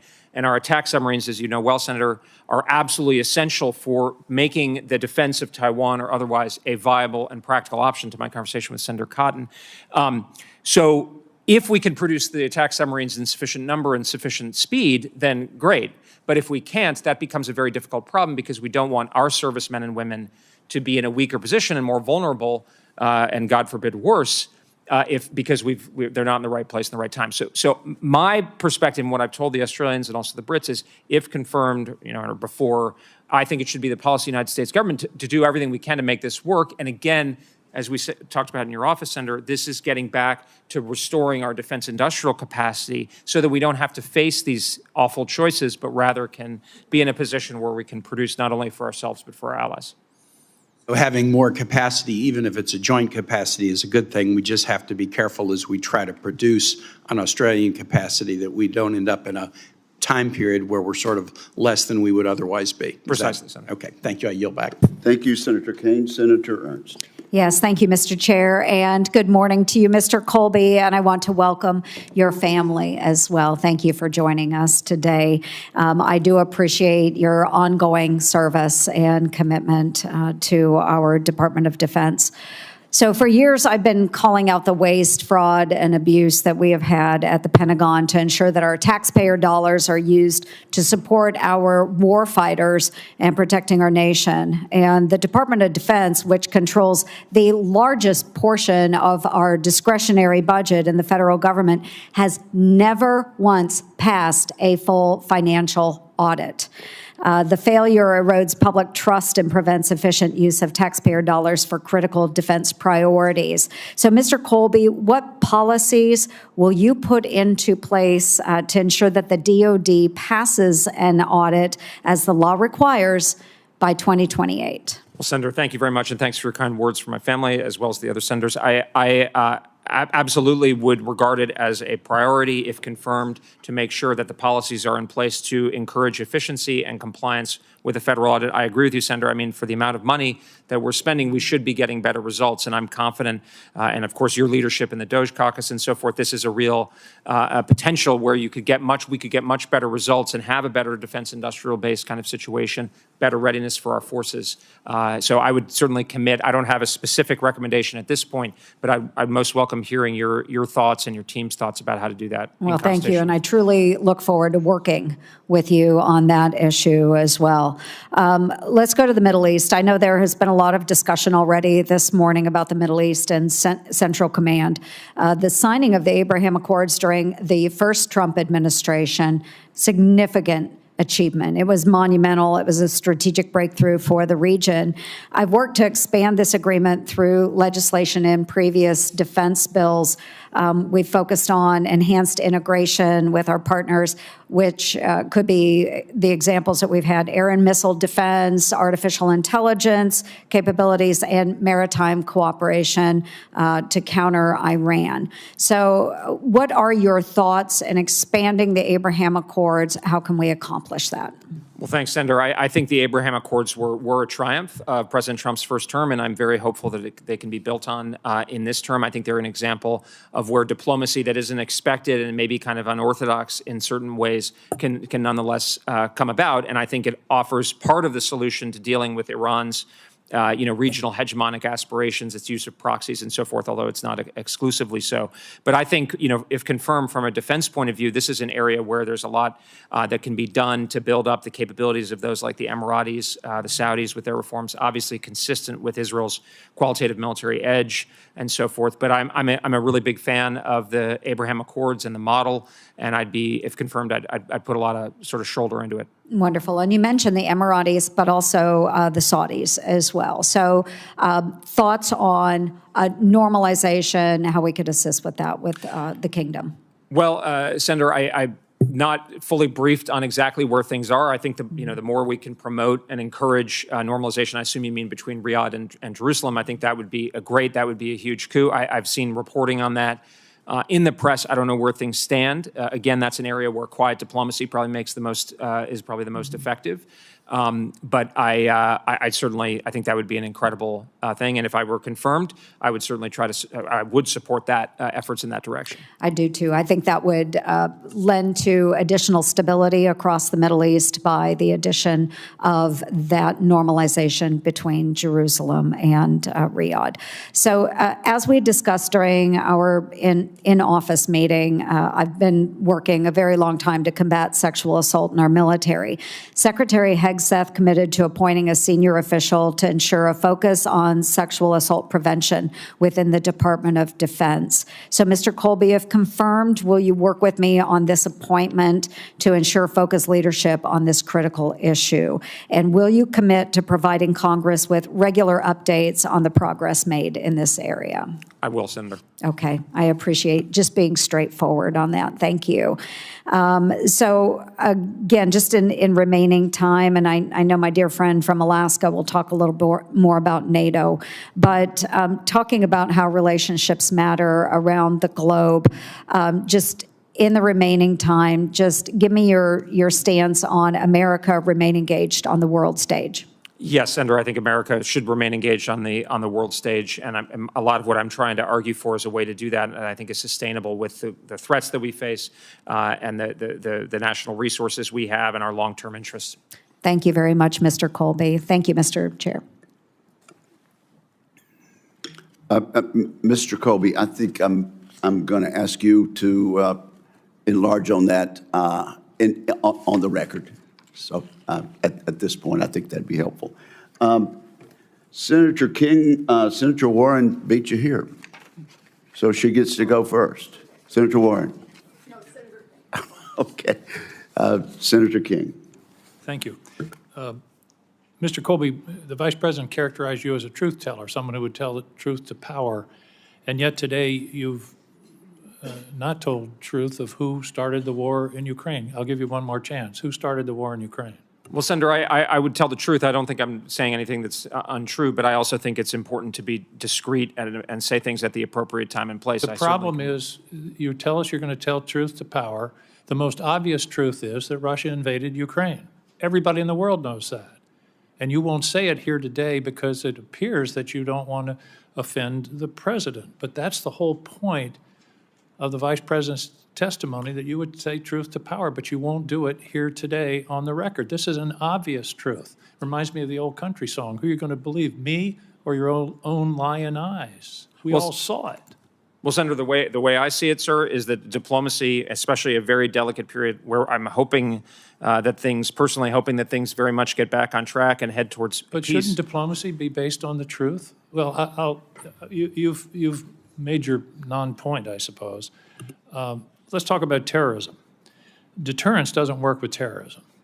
That's one of the problems, and I'm afraid this country has taken its eye off of terrorism. You talk about China, others have talked about the Middle East, but terrorism is a consistent threat. ISIS-K is trying to make a comeback in Syria. The Al-Qaeda is active in Afghanistan and other places. But deterrence doesn't work. They don't have a capital city to blow up. They don't care about dying. Intelligence is our best defense against terrorism, and yet we're seeing the greatest loss of jobs, of firings in the CIA in something like 50 years. Talk to me about how do we deal with the threat of terrorism when we're cutting our intelligence capacity? Well, Senator, I very much agree with you about the enduring threat of terrorism. In fact, when I wrote my book, I thought, and I did the defense strategy with others back in 2017, 2018, this is something I was very much thinking of. In fact, a little personal, I mean, I was walking with my two sons, who obviously don't remember this, but on last 9/11, and conveying to them how vividly I remember that. So that is not something that I take for granted. And we do have, a transnational jihadi terrorism. So I think this absolutely does, and my argument would be, and if confirmed, I would ensure, to the extent it was in my power, that preventing terrorist attacks against Americans and our allies where possible should be an enduring role of the American military. Obviously, that's a critical part of intelligence as well. But as I've thought about this for many years, intelligence is really the best defense. Deterrence doesn't work, as I said, and yet we're eviscerating our intelligence capability as we're sitting here today. Well, Senator, I couldn't speak intelligently. I'm just reading the news reports about what exactly is going on in terms of at the CIA and others. But I have confidence that Director Radcliffe and others are making things more efficient, more focused, more lethal. I know they're trying to make, in fact, try to encourage, as far as I understand, try to encourage case officers and others to go into more dangerous assignments precisely to prevent such an outcome. I hope you're right. Just a note on Taiwan. To me, one of the critical questions is how much is Taiwan committed to its own defense? It's disturbing to me that in recent months, the Parliament of Taiwan has moved to cut their defense budget. And how are we to be expected to think about sending Americans into harm's way on behalf of a entity that doesn't seem all that interested in protecting itself? Are you disturbed by that move in the Taiwanese Parliament? I'm profoundly disturbed, Senator, and I think the question that you're raising is one that I've heard not only Democrats but Republicans raise often in private. Secretary Mattis, who was mentioned earlier, said we can't care more about your defense than you can.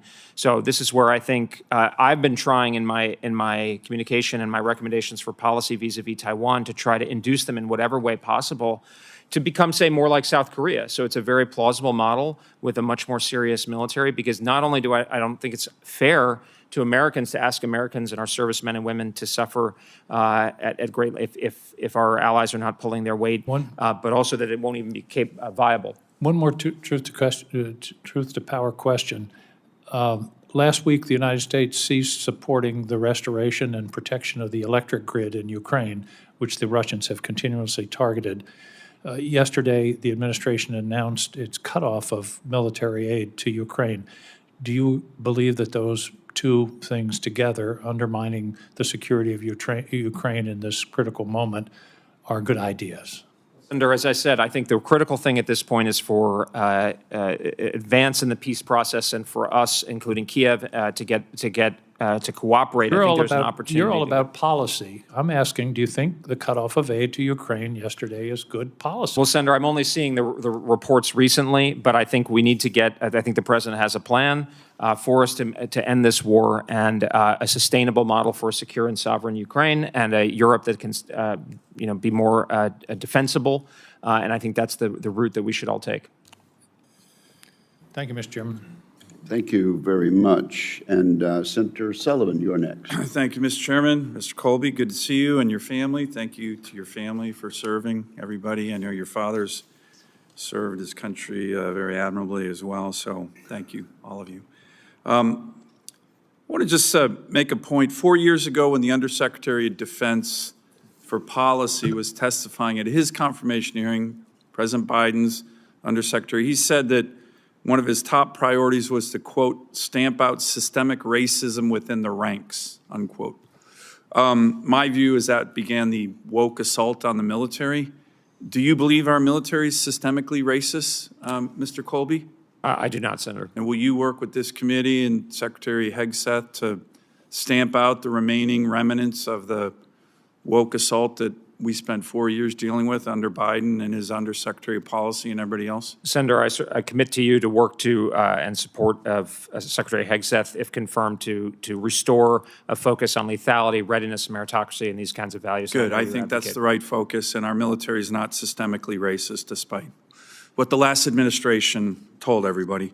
Alliances, I'm glad to see in your short, brief, but powerful opening statement, you talked about the power of alliances. Do you agree that our alliances throughout the world are a source of American power and strength? I do, Senator. I think they need to be, as I said, adapted and made more sustainable, and that's the approach that I would take, fixing rather than dumping is my approach. The ambassador for NATO is having his confirmation hearing right now as we speak, downstairs and upstairs or somewhere in the Foreign Relations Committee. That's Matt Whitaker. He has testified already this morning. He's a strong supporter of the NATO alliance. Are you a strong supporter of the NATO alliance? And getting them to get to 2% or 3%, certainly. But you still think that's a useful, important alliance for the United States? I do. Again, Senator, I very much believe in NATO, but I believe it has to, I think the phrase is it has to adapt to, things must change to stay the same, basically, the logic being they've got to be able to, it's got to actually go back, in my view, to something closer to what it was in the Cold War. I like to point out the West German military in 1988, two-thirds the size of current Germany, had 12 active divisions. The Germans can't put a single division together now. It's not tenable. And so I think we're seeing progress. Now the question is, how do we manage this dangerous period of transition? I agree with all that, but it's worth reforming because it does provide power and strength to the United States. Yeah, I think the NATO alliance is important. Let me reinforce Senator Cotton's important line of questions this morning, and I appreciate those.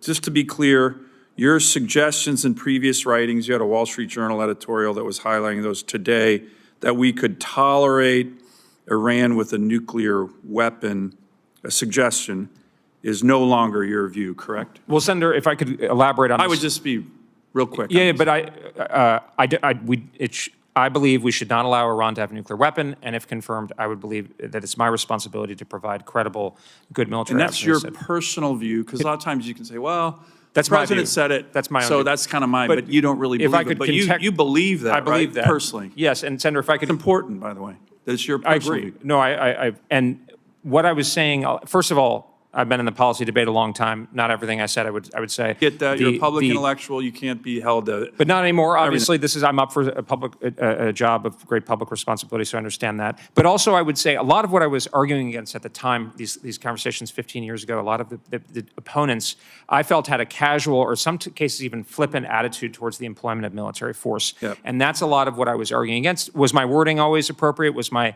precise framing always appropriate? No, but I think Iran with a nuclear weapon is an existential threat to the United States. And I think that we now have the leadership with the Vice President, Secretary of Defense, and ultimately the President, who understand that we need to be militarily strong, but also understand the downside risks of the employment of military force. It needs to be rational. Do you fully support the President's return to maximum pressure? I do, Senator, yeah.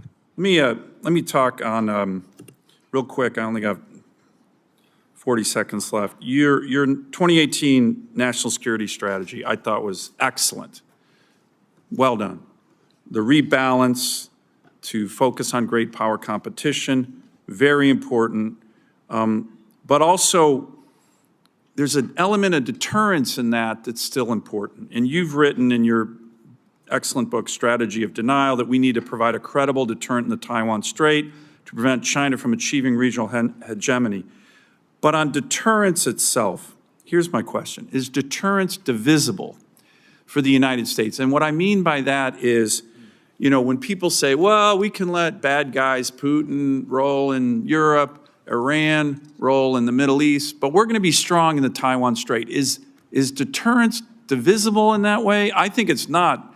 Just look at Joe Biden, Afghanistan. Holy cow, that was a disaster. And guess what happened? And I predicted this. Every bad guy in the world was like, hey, I'm making my move. Putin probably would not have even invaded Ukraine had it not been for Afghanistan. Same with Hamas and Iran, with Israel.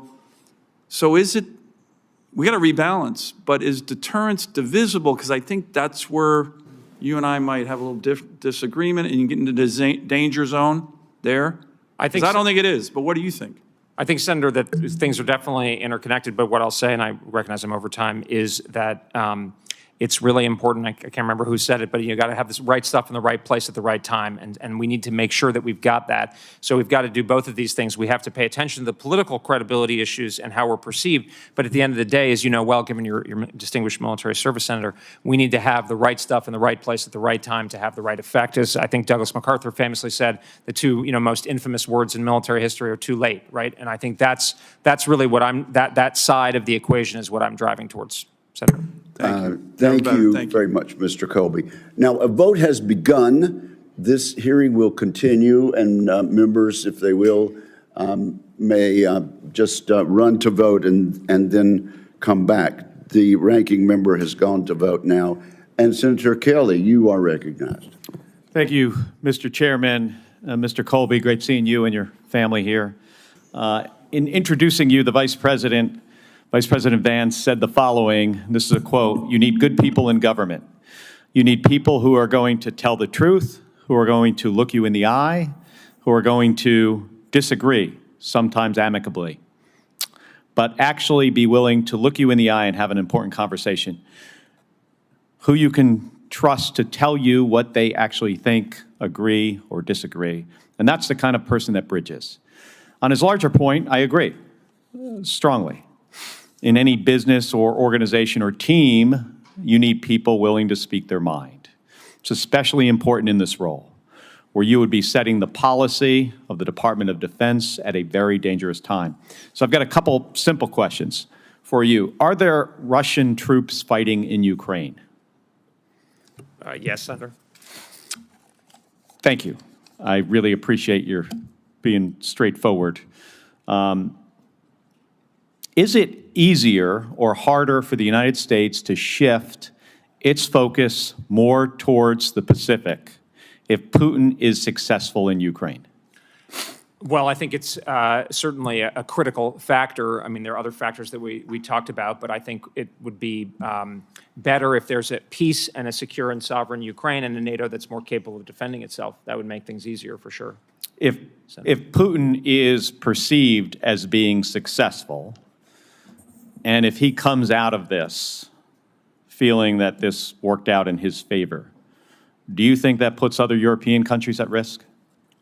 Well, I think it's clear that European countries need to take more responsibility for their own security, and I think that's already happening, and I think we actually want to encourage that. I mean, this is, again, where I have a somewhat different view than Senator Hirono. I think the dynamics that are going on where European leaders are now saying, hey, we're going to actually do a lot more, that's actually something that we should encourage and enable, and I would say a new approach that I would advocate for and that I have been advocating for, if confirmed, would be to enable, work with Europeans and work with the positive trajectory that they're on now to give them more capability to do so. That's one side of the risk calculation. That's just one side. The other side is Putin and how he feels.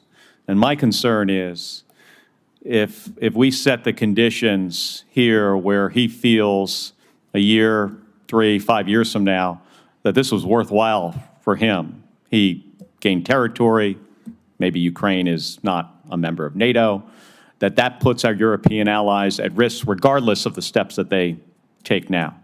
So, and I've spoken to leadership in Baltic nations, in Poland, in Finland, and this is a concern of theirs as well. Well, Senator, what I would say, and I think consistent with what the President, Secretary of State, and others have said, is that we should, really emphasis on the verify. You can trust, but definitely verify. I don't think we should take anything for granted, and I think the Europeans and our own military reforms going forward should make sure that President Putin or whoever's in charge in the Kremlin doesn't see it as advantageous to test the boundaries, of our security perimeter. Do you view Putin as a war criminal?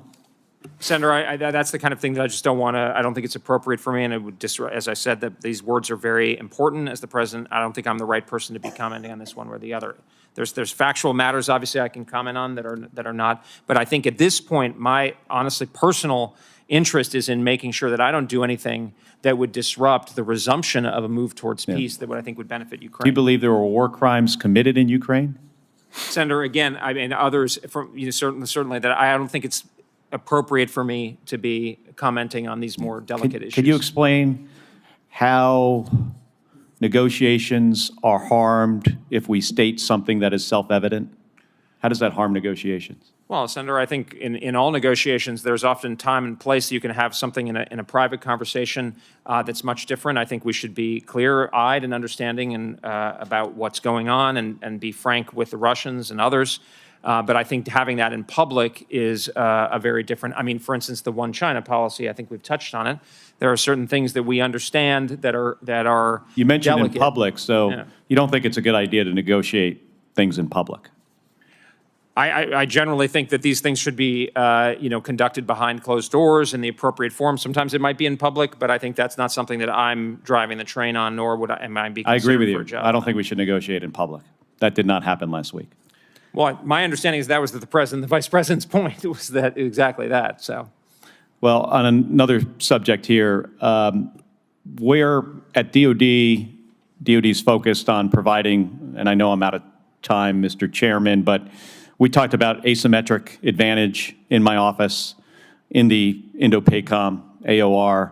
It's important we maintain, in my view, an asymmetric advantage. I hope you take a very close look at NGAD as we move forward, assuming you're confirmed for this role.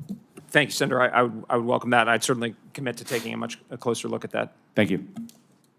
We welcome back and recognize the fast-recovering and apparently hard-headed Senator Kramer. I haven't recovered fully, but thank you. And thank you, Mr. Colby, for being here. To your family, congratulations. Thank you for stepping in the gap again. And by the way, just to prove that I get along well with my Democratic friends, I agree with Senator Kelly and his point about NGAD. I think it needs to be a high priority. Air dominance needs to be a high priority for our Air Force. However, I also sense and understand your frustration, although I must say you've done marvelously in answering their attempts to get you to say something that may upset the delicate balance right now going on between the various players in this hopefully negotiation to peace in Ukraine.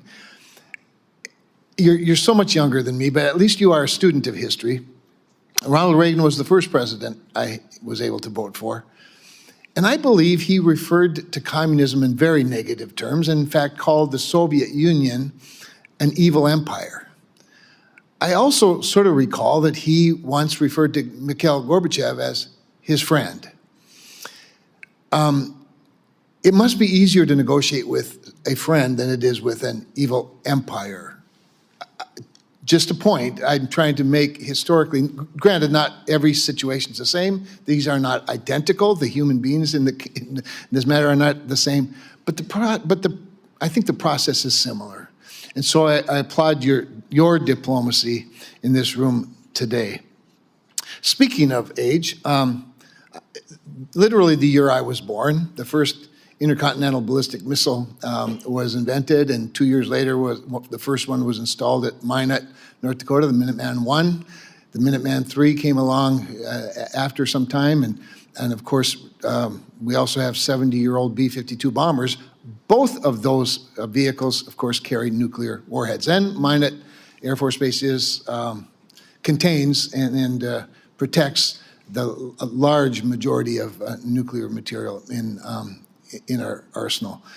So I've literally watched nuclear deterrence work up close and personal, and have very much appreciated in my career in Congress and the United States Senate, getting to know not just the processes, not just the systems, the very old systems, every bit as old as I am, but also the airmen that protect them, that fly them, that operate them, really rather remarkable. I want to drill down with that a little bit with what you were visiting with, of course, Senator Fisher about, and maybe even get even more specific in that sense that particularly the land-based deterrent, the Sentinel, has had some challenges. We don't do this very often, obviously, like every 60 or 70 years. And so we find ourselves in a crunch financially with regard to Sentinel.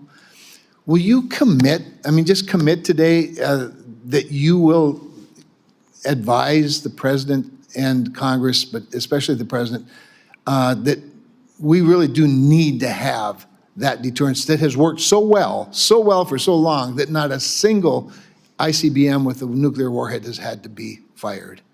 Yes, Senator, thanks very much. And I do commit to advising the support for the ICBM and the Triad and the land-based leg and the Sentinel program as well. Obviously, there are concerns about the health of the program, so that would, if confirmed, that would be a priority, working alongside ANS and the Secretary of the Air Force to try to get that thing back on track. But certainly, you have my commitment.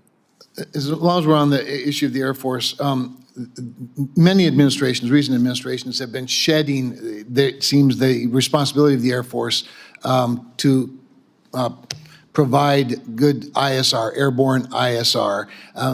Lately, of course, the advent of a Space Force, which I strongly support, has provided another layer of ISR. However, airborne ISR remains, in my view, very important. COCOMs tell us all the time how important it is, and yet we're seeing what I believe is an escalation of shedding ISR by the United States Air Force, particularly modern ISR. I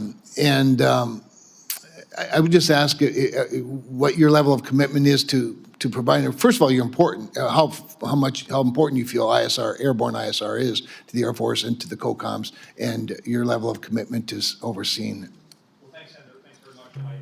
Thanks, Senator. Thanks very much. And as we discussed in your office, Senator, I think that airborne ISR is very important, especially for its own reasons, but also because we cannot solely rely on the space-based layer. I would also just say, Senator, if I could, and it's really nice to see you, and I hope your recovery goes very well. Thank you for being here today.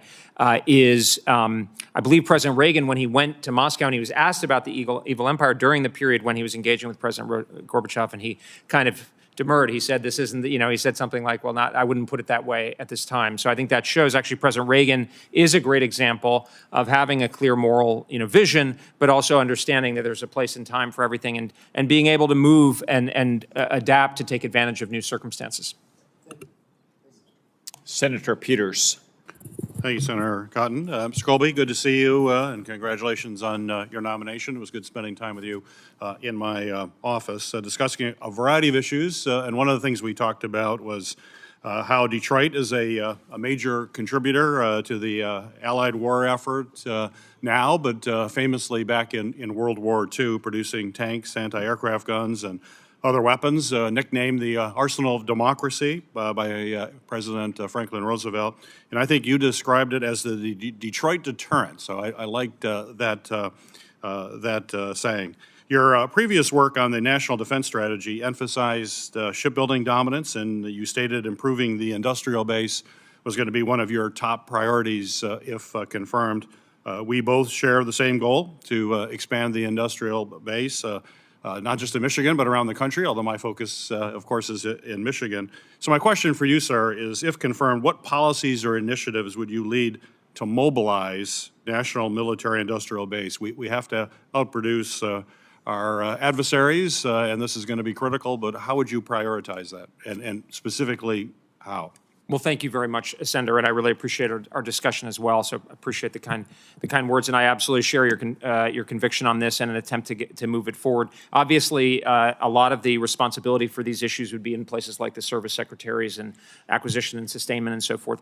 I would see my role, and I'd really welcome hearing more from you and your staff, Senator, on this topic, is really driving at a national level from the department on down. Obviously, if you look at the statutory responsibilities of the Undersecretary of Defense for Policy, it's things like the National Defense Strategy, which should be the primary guidance for the department, as well as dealing with the interagency. I think that is a very important platform and basis to engage both within and outside the department to drive what I would think of as really a national mobilization of our defense industrial base as part of a broader reindustrialization effort, because it's not going to work if it's just the defense industrial base, and try to restore some of that Detroit deterrent. Great, wonderful. Mr. Colby, there are proposals for a space-based Iron Dome for America, and that has gained certainly traction in some political circles. Despite what are known technical challenges, certainly cost concerns as well. As you know, Northcom and Southcom both face some real operational challenges now, including domain awareness gaps, critical infrastructure protection, a whole host of challenges. So my question for you is, how do you evaluate the feasibility of such an Iron Dome concept for defending the entire U.S. homeland, given the competing operational challenges that both Northcom and Southcom currently face? Well, thanks, Senator. I understand where you're coming from. I believe in, and you know, having spent a lot of time studying the history of kind of missile defense capabilities, I think those are very valid questions. I fully support the President's EO and the Golden Dome approach, in large part because I think the range and scale and type and sophistication of missile and other unmanned threats, the homeland is growing, and so we need to keep pace with that. I do think one of the reasons, again, where sort of, you know, the Keynes line, facts change, so, you know, my recommendations change, is I think some of the technology breakthroughs that we've seen in things like drones and unmanned systems, as well as in artificial intelligence, you know, and related fields, could really drive down the cost curve and offer up technology capabilities or technology solutions and results that would give us a much better bang for our buck, if you will. Now, a lot of that would be in places like R&E and other places, but I think that's a very reasonable, you know, basis to move forward and not just kind of pie in the sky thinking. As you know, the Air Force has requested billions of dollars to research and build collaborative combat aircraft, which, as you know, are the unmanned powered aircraft controlled by very advanced AI systems that can complete missions on their own or be deployed in combination with human-piloted fighters. These autonomous aircraft are probably particularly crucial when we think about the Indo-Pacific and the vast range that encompasses. My question for you is, if confirmed, how do you see CCAs being utilized and integrated into Indo-PACOM? And is that the place where they would have probably the most use? Well, thanks, Senator. I mean, unfortunately, my knowledge of this is really from reading the defense press and on the outside, so I don't feel I have the basis to give you a really informed answer, but I would say that I think we do need to see unmanned systems operating alongside manned systems in an integrated fashion with other unmanned systems as part of the operational concepts for the future, especially in places like the Pacific, given not only the long ranges, but the scale and density and sophistication of Chinese integrated air defenses. Great. Thank you. Thanks, Senator. Thank you very, very much, Senator Scott. Sure. Mr. Colby, congratulations first on your nomination, and thanks for being here. Thank you for taking the opportunity to meet with me. And, you know, you made a commitment when we met that you're going to do everything you can to enact President Trump's agenda, standing with our allies, including Israel, and bringing peace back through strength. So as we talked about, I represent Florida. I got a big Jewish population, very pro-Israel population in my state. After 4 years of President Biden's complete abandonment of Israel and appeasement of dangerous regimes in Iran, China, and more, I thank God we have President Trump back in the White House, the most pro-Israel president in our nation's history. President Trump has already made clear that as long as he is president, Iran will never be allowed to have a nuclear weapon. And I've been encouraged by the decisive actions he's taken so far to restore maximum pressure on Iran. I've heard concerns, as you know, from my constituents. So can you talk about your previous comments on Iran and your commitment to supporting Israel and supporting the president's agenda? Sure. Thank you very much, Senator. As you said, I'm honored to be nominated by President Trump. I would be honored to serve in his administration if confirmed. I believe he has the right America First, peace through strength perspective. He's an excellent negotiator, and I think he's putting together a great team, and if confirmed, I'd be honored to serve among them. I believe I have a very strong record, more than strong, airtight record on support for Israel, which I've referred to as a model ally. I think it's a key interest of the United States, and its security has been obviously taken a huge body blow as a result of the Hamas attacks and the concurrent attacks or subsequent attacks from Iran and its proxies and so forth. And I've publicly stood with Israel. I believe it's important to have them memorandum of understanding and so forth, that we stand behind Israel not only politically but financially and with, wherever possible and as part of our overall strategy, militarily and so forth.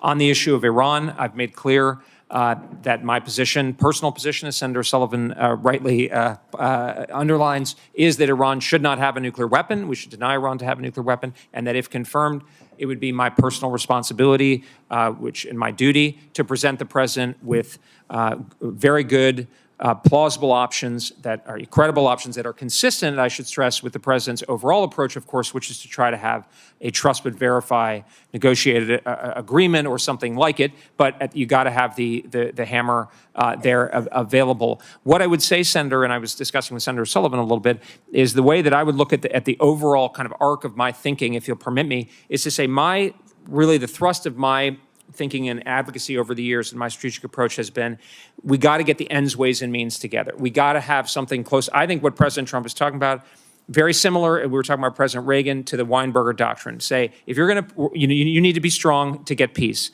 But if we're going to put American forces into action, we're going to have a clear goal. It's going to have an exit strategy that's plausible. That doesn't mean inaction, but that's the kind of thing. And a lot of my advocacy and commentary, especially as a kind of public intellectual, if you will, was pushing back against a lot of people who, frankly, I would say were quite cavalier about the employment of military force. And I think, to your point, Senator, with President Trump's leadership, with the Vice President, with Secretary of Defense Hegseth, we have a team that understands strength for sure, that understands the role of negotiation, but also understands that it's important, the downside risks of the use of military force and the importance of not being cavalier about it, employing our men and women in uniform. Thank you. Thank you, sir. The prior administration withheld and slowed down the delivery of bombs to Israel and the Joint Direct Action Munition Kits that convert those bombs into precision-guided munitions. In this row, I think, would you just go on and commit that you agree that we should reverse the former administration's anti-Israel policies and correct any bureaucratic holdups that are delaying any U.S. arms to Israel? I agree, Senator, and what I've said and what I would say here again is, if confirmed, I would advocate removing kind of the bear hug, which is to say Israel is a model ally in the sense that it's a capable and willing ally that isn't asking us to fight all its own fights. It's basically wants the ability and capability and backing to go out and take care of business. And I think a very effective example of that ends, ways, means model is exactly Israel's actions against Hezbollah and Iran itself a few months ago, which I think were very effective, and they left us in a better position. Obviously, they didn't solve the problem of Hezbollah and Iran. I think the Israelis are realists like we should be, which is to say the threat doesn't just go away, but they put themselves and us in a better position by the intelligent and robust application of military force in a politically smart way. The last one's a real easy question. Do you agree that the government of China has made the decision to become our adversary? I think, yes, absolutely. I think that's correct, Senator. Thanks. Thank you, Senator Scott. Senator Colby, in the context of your answer, what is the bear hug?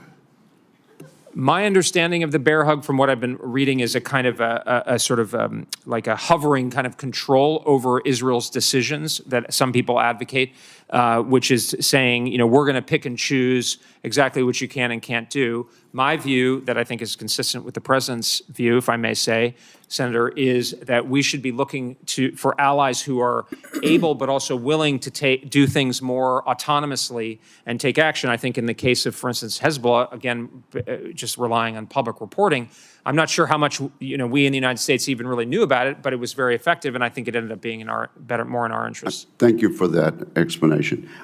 Senator Warren. Thank you, Mr. Chairman, and congratulations on your nomination, Mr. Colby.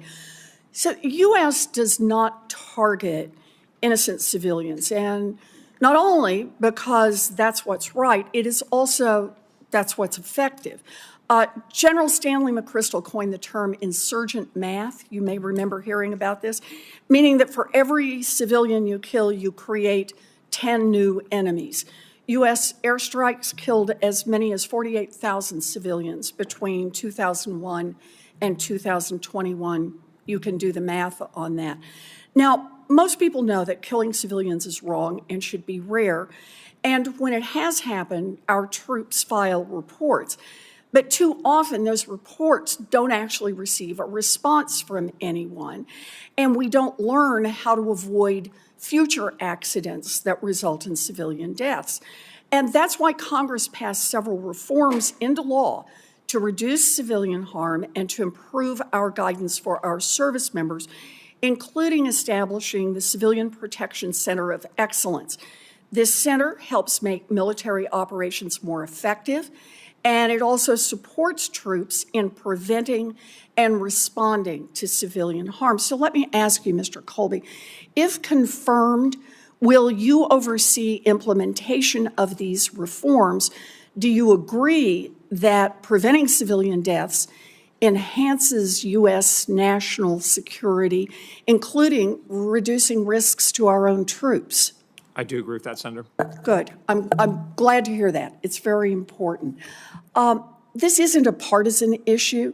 During the first Trump administration, the Pentagon grew concerned about the number of civilian deaths resulting from operations that were in place to try to defeat ISIS, and it launched a study. And Secretaries of Defense Mattis and Esper and Austin all took steps to reduce civilian harm across the administrations. So today, the Center of Excellence helps commanders sharpen their campaign plans so they can make smarter decisions about strikes that they need to deploy. So, Mr. Colby, do you agree that commanders can make better decisions in the field when they're equipped with training on how to avoid civilian casualties? I do, Senator. Good. I'm glad to hear that. Following the laws of war helps set us apart from terrorists and from adversaries like Russia, which has targeted civilians in Ukraine. American troops also rely on Judge Advocate General's Corps for legal advice. Senator Graham, who himself was a JAG, rightly called the JAGs the conscience of the military. Mr. Colby, do you think it's important that commanders have legal advice that they can count on and trust? I do, Senator. Secretary Hedgeco's outspoken disregard for the rules of war endangers U.S. troops, and his firing of the top military lawyers in the Army, the Navy, and the Air Force last month, and his plans to reduce the rank of JAG leadership from a 3-star role to a 2-star role are deeply concerning. If confirmed as Undersecretary of Defense for Policy, your views will send a message from the top about whether the laws of war matter.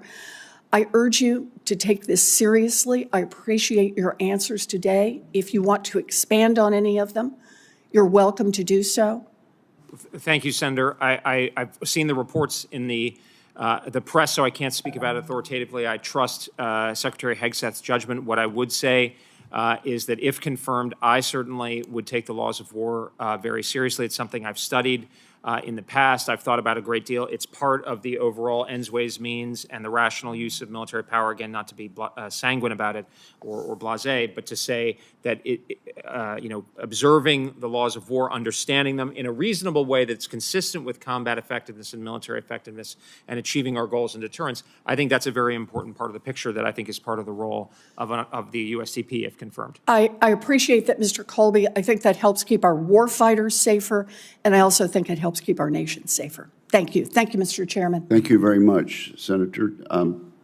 Now we have Senator Tuberville, followed by Senator Duckworth. Good morning, Mr. Colby. Good to see you and your family, and thank you for wanting to take on this job. It's going to be very difficult, but we think you can handle it. Mr. Colby, you advocate for a strategy of denial in military and geopolitical context. How does this concept translate to Central and South American places like Panama and the troubling amount of influence that China is starting to have and has had in that area? And by the way, they just announced that one of our major corporations is purchasing both ports at the Panama Canal, which is very good news.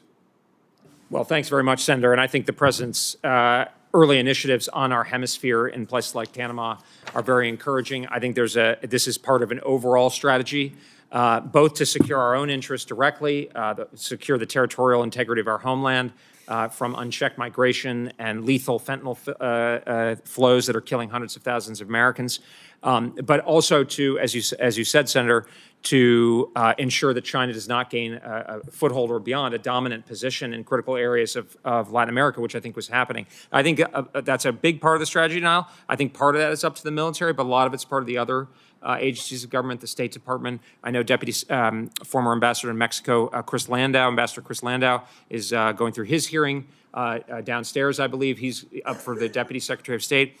I think that's the kind of relationship between DOD and the State Department where you have a clear picture that we've got to have a handle on our hemisphere. We're pursuing our own strategies, and we're also empowering countries in the hemisphere and in the region to contribute more to, through development, through better governance themselves, through alignment with the kind of common sense approaches that I think that we're following here, that can result in better outcomes for all of us. Yeah, I think you'll find the new administration in Panama is very receptive for us too. Once you get in your position, you'll find that out. Been down there several times, and they need help as we need more access to the canal. So thank you for that. In 2023, President Biden overrode President Trump. The Department of Air Force and the findings of multiple studies, including an Inspector General review, and directed that the headquarters of Space Command remain in Colorado instead of moving to its selective location at Redstone Arsenal in Huntsville, Alabama, my state. Mr. Colby, if confirmed, will you be the senior DOD official in charge of space policy? You will be, as well as strategy, plans, and capabilities for the entire department. Do you agree with me that, as a matter of policy, it is in our nation's best interest to make basing decisions on merit and not on political agendas? I do, Senator. Thank you.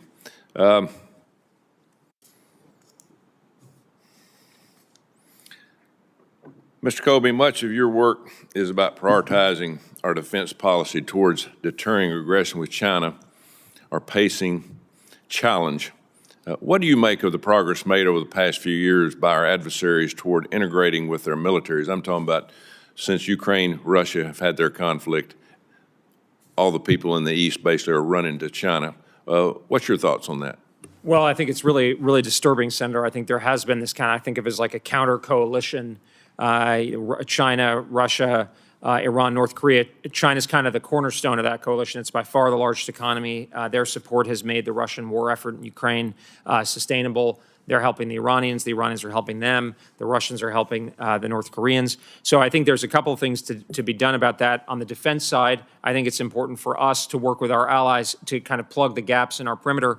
A lot of that is getting our forces in a better state of readiness, putting them in the right place, getting our defense industrial base back into good shape, robust defense funding, and then getting our allies to step up. I think a big part of this is we have some allies, Israel I've mentioned, India, South Korea, Poland, they're really pulling their weight. You could add Finland up there, is doing a pretty good job, but a lot of the biggest economies in our alliance network really aren't pulling their weight. They're starting now, so I think there's a real opportunity to capitalize on that because together we are much wealthier than this counter coalition, but we've got to turn that into real military capability. Your quick thoughts on BRICS? I think, BRICS are a sort of a representation of the changing world dynamic. I think Secretary Rubio put it very well. We're no longer in Charles Krauthammer's unipolar world. We're in a world, the United States is still, I think, the strongest country out there, but China's the biggest, most powerful rival we've faced in probably 150 years, and other countries are making their decisions. Obviously, the Indians, who I think our relationship there is golden going forward, and we should really deepen that, and if confirmed, I would make a big priority of that. They're part of it, so it's complicated. But people are going to be moving around talking to, the Saudis are talking to the Russians, and they're talking to us. That's very common. That's how the world's going to be. That's the reality of the world system as it is now, I think. Thank you. Thank you very much, Senator Tuberville. Senator Duckworth. Thank you, Mr. Chairman. Mr. Colby, welcome.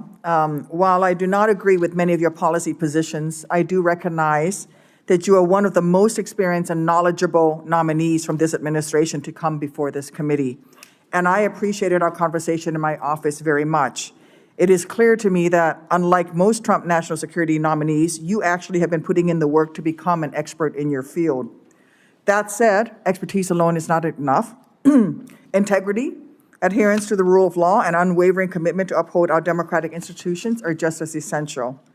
So as I do with every Trump administration candidate to come before this committee, I must ask, Mr. Colby, if President Trump or Secretary Hegseth asked you to do something illegal, unethical, or in direct violation of your oath to defend the Constitution, would you refuse to obey? Well, thank you very much, Senator, for the kind words. I would say I contest the premise of the question. I don't think the President or the Secretary would ask such a question, but I am committed. I would absolutely not follow an unconstitutional or unlawful order. Thank you. Mr. Colby, that was so easy. Why can't the others do that? Thank you for saying that. Mr. Colby, the global threat environment is more volatile than it has been in decades. Russia's aggression, China's growing assertiveness, and challenges in the Indo-Pacific demand clear-eyed leadership and a commitment to our alliances. Yet rather than reaffirming America's leadership, this administration has actively undermined our allies, cast doubt on our commitments to NATO, and most disturbingly, cozied up to the authoritarian adversaries like Russia. The credibility of the United States as a reliable partner has been called into question by our very own actions. Our president has refused to acknowledge the reality that Russia's unprovoked war of aggression in Ukraine has shattered global security norms, and our recent gesture of support towards Russia are emboldening our adversaries. Mr. Colby, can you tell me if Russia invaded Ukraine? Senator, as I said earlier, I don't want to disrupt anything going on with commentary on a fraught matter at a very delicate time. I'm really committed to making sure whatever I can do to or not do anything that would hinder the ability to get a peace process on track. Why does acknowledging whether or not Russia invaded Ukraine, which is a known fact, affect the peace process? I think the president and the vice president made clear that words matter, that in these times of delicate diplomatic negotiations along the lines, I think, of what Senator Kramer was saying. It's not my place. I'm here as a nominee. I'm not part of the conversation. I wouldn't want to do anything to weigh in on this, especially at this very sensitive time where, Senator, I hope things do get back on track where we can have moves towards peace. And I don't think it's my place. I'm not authorized to speak on this matter as a representative of the government. I'm a nominee here. It's astounding to me that you can't answer the question of whether or not Russia invaded Ukraine when it's a known fact. That would be as if saying you don't know whether or not Hitler invaded Poland. It is astounding to me that you cannot answer that question. After last Friday's shameful display in the Oval Office, it's clear that Trump is in the middle of a capitulation, not a negotiation. The wholesale refusal of this administration's officials and nominees to acknowledge the established fact of Russia's illegal and immoral full-scale invasion of Ukraine out of fealty to Trump and ultimately Vladimir Putin is one of the most shocking and disturbing things I've seen in my life. Mr. Colby, let's move on. Mr. Colby, you've been a vocal advocate of prioritizing the PRC as our greatest geopolitical challenge, and we had a very good conversation about this. I look forward to working with you on opposing our near-peer adversary. Often arguing that our strategic focus should shift away from other regions, and you've said, sometimes we need to shift from Europe and the Middle East and really focus on the Indo-Pacific. Under this administration, we have seen a surge in deployment of active duty U.S. military personnel to the southern border and Guantanamo Bay, not to counter an active military threat, but instead to perform law enforcement and accomplish logistical tasks that are typically handled by civilian agencies. Mr. Colby, given your stated concerns about the need to strengthen deterrence against the Communist Republic of China, do you believe diverting military assets to perform domestic political theater at the border is an effective use of our limited defense resources? Or is it a distraction from the real threats that we face? Well, Senator, I wouldn't regard it as domestic political theater to secure our border and to make sure that we have territorial integrity. But if confirmed, I would certainly make it a real priority to make sure that those rightful efforts to ensure our territorial integrity and secure our border don't detract from our prioritizing the China threat, which is the biggest kind of external, state threat that we face as a country. It's good to hear that. Thank you, Mr. Colby. Thank you. Mr. Chairman. I think that was a very helpful answer, Mr. Colby. Senator Budd. Thank you, Chairman. Bridge, great to see you. Congrats on your nomination. Great to see your family here as well. So if confirmed, your influence on the national defense strategy and planning guidance will shape the department for years to come. So in the past, I've highlighted through Section 908 of the 2025 NDAA the importance of special operations forces and the need for those strategic documents to better reflect how the unique size, structure, and posture of special operations forces enables them to both serve as a preventer of conflict and, if God forbid there is a conflict, an enabler of it. So how does SOF, or how do special operations forces fit into your vision for our national defense strategy? Thank you very much, Senator Budd. I do think the Special Operations Forces play a very important role, not only in the prevention of conflict. Obviously, there's a lot of things they can do, building partner capacity, counterterrorism, and so forth. But also, God forbid, in the event of a major power war, SOF has multiple roles. It also is a way, apropos of the discussion with Senator King, to keep an eye on the ongoing terrorism threat. So I think SOF plays a very important role in our overall military posture. Thank you for that. So how does irregular warfare fit into the strategy of denial in context of China or other adversaries? Thanks, Senator. That's as discussed in my responses to the advanced policy questions. That's something I have some sort of broad thoughts about the ability to, create dilemmas for China in the event of conflict or before conflict to deter it along, say, some of the secondary angles for China, as well as building partner capacity and the potential, again, God forbid, in the event of conflict to create difficulties and dilemmas for China directly in a military sense as well. So I think those are some of the areas. That's an area I'd want to dive deeper into to give you a more informed answer if confirmed. In strategy of denial, I know that's come up a lot today, and thanks again for the copy. It was one of the first meetings I had in that early basement office in the Senate when you came and saw me a few years ago. But you talk about the importance of coalitions and maintaining a regional balance of power.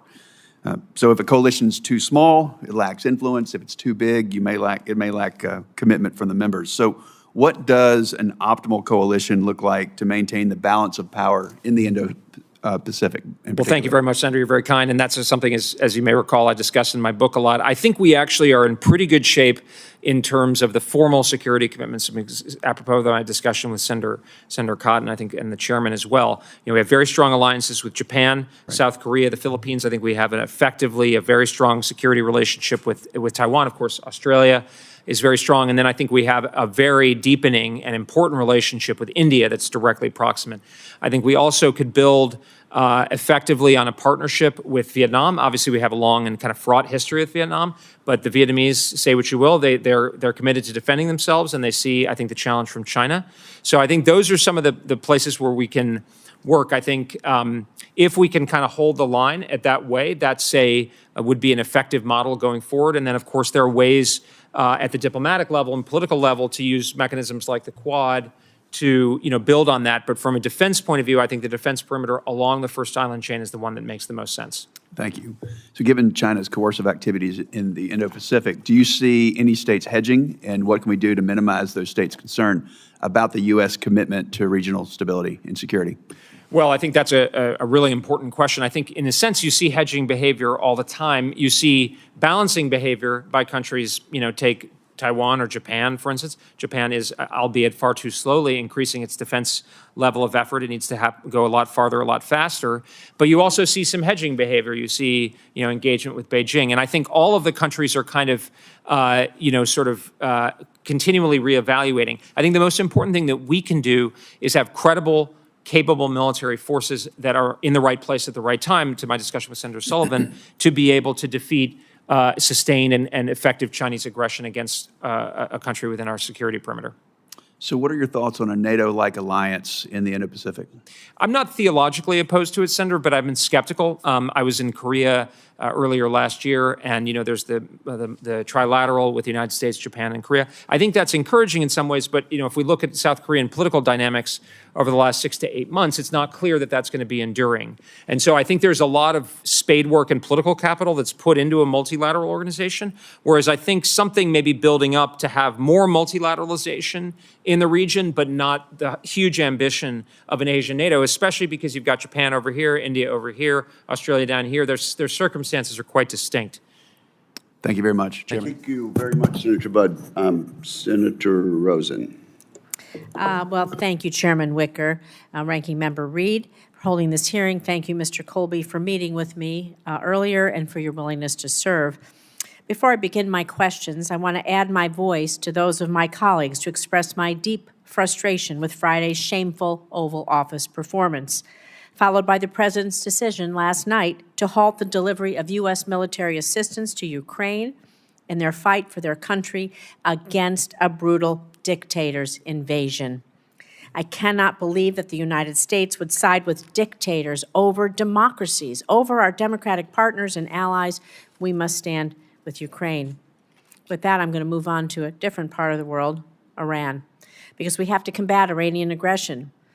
Iran is the world's leading state sponsor of terrorism. It remains the primary source of instability in the Middle East. It endangers the world through its support of proxies and its pursuit of developing a nuclear weapon. We know Hamas would not have been able to carry out the October 7th terrorist attack in Israel without Iranian support. We know this to be true.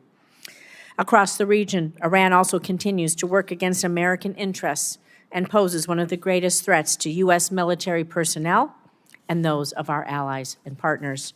So, Mr. Colby, like many of my colleagues, I worry that limiting U.S. military involvement in the Middle East, which you've advocated for in the past, could only allow Iran to further grow its influence in the region. And so what are the risks to U.S. national security and the security of the broader region if Iran continues, as you may have advocated in the past, to expand its reach unchecked? If we take our eye off Iran, what happens? Well, thanks, Senator. Just to be clear, I've always opposed Iran's hegemonic ambitions, and I think to the contrary, my view has been, how can we handle this situation, again, if I could stress, from the realistic predicate of where our military is now. And if you look at the 2022 national... So let me take you at that, because over the last year, Iran has escalated targeting U.S. vessels, personnel in the Gulf of Aden via the Houthis. Iran's proxies, they've targeted U.S. forces in Iraq and Syria via its proxies for many years. So how are we going to address the ongoing threat? Well, I don't contest that Iran is a threat or a malign regime in the slightest. I fully agree with you about that. I think the intelligent application of our own capabilities in the region, but also using and bolstering the capabilities of our allies, especially our key ally Israel, but also others in the region. We spoke with Senator Ernst about the Abraham Accords model, the ability to bolster some of the Arab states and other European partners that may have an important interest, that this can be a broader thing. And of course, Israel, to its credit, has significantly degraded Hezbollah's capability, of course, Hamas' capability, but also Iran's capability directly. So my view, Senator, just to be very clear, is not that we should ignore the Middle East or that we should totally get out of the Middle East.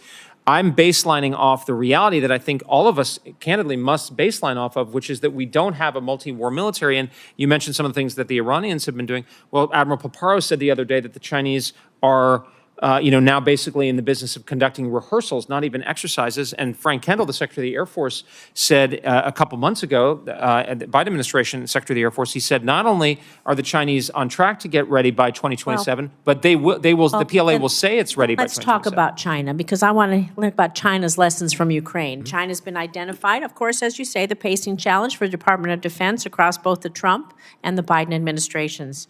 As Ranking Member Reid has quoted former CIA Director Burns, no one is watching U.S. support for Ukraine more closely than Chinese leaders, and that abandoning Ukraine, I'm going to quote again, would be one of the surest ways to rekindle Chinese perceptions of America's fecklessness and stoke Chinese aggressiveness.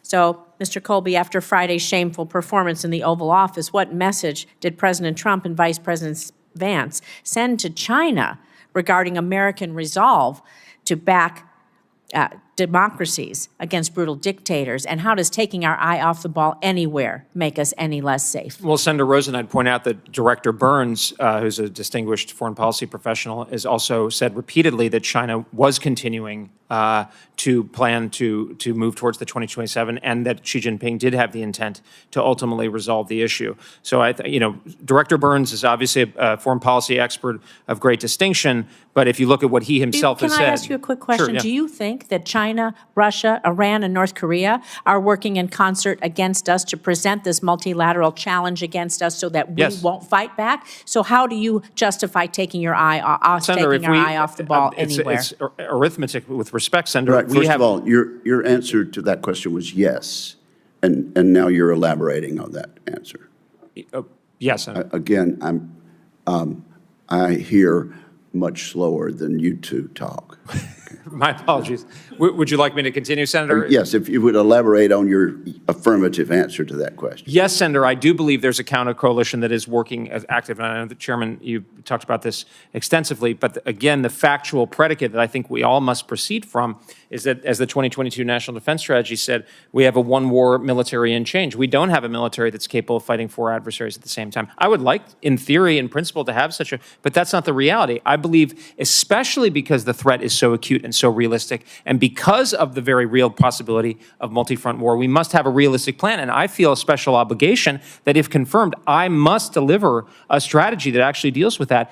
That's not neglecting the Iran threat. That's not neglecting the military threat that Russia poses, but it is a realistic plan to deal with that. And part of that, of course, is greater defense investment and revitalization of our defense industrial base, but it's also making intelligent use of our allies, and in particular, in the case of Europe and countries like Japan and Taiwan, pressing them to take greater responsibility, which they can and must do.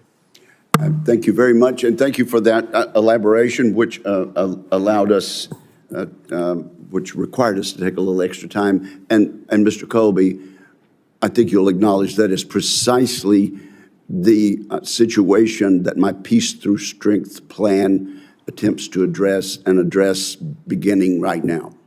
Senator, absolutely. I've had the pleasure of reviewing it, and I think we're keying off exactly, and you know, big supporter of that kind of perspective of restoring American strength, defense, industrial might, and getting our allies to do more, which it seems to me is also the perspective of the President and the Secretary of Defense. Thank you. And Senator Schmidt.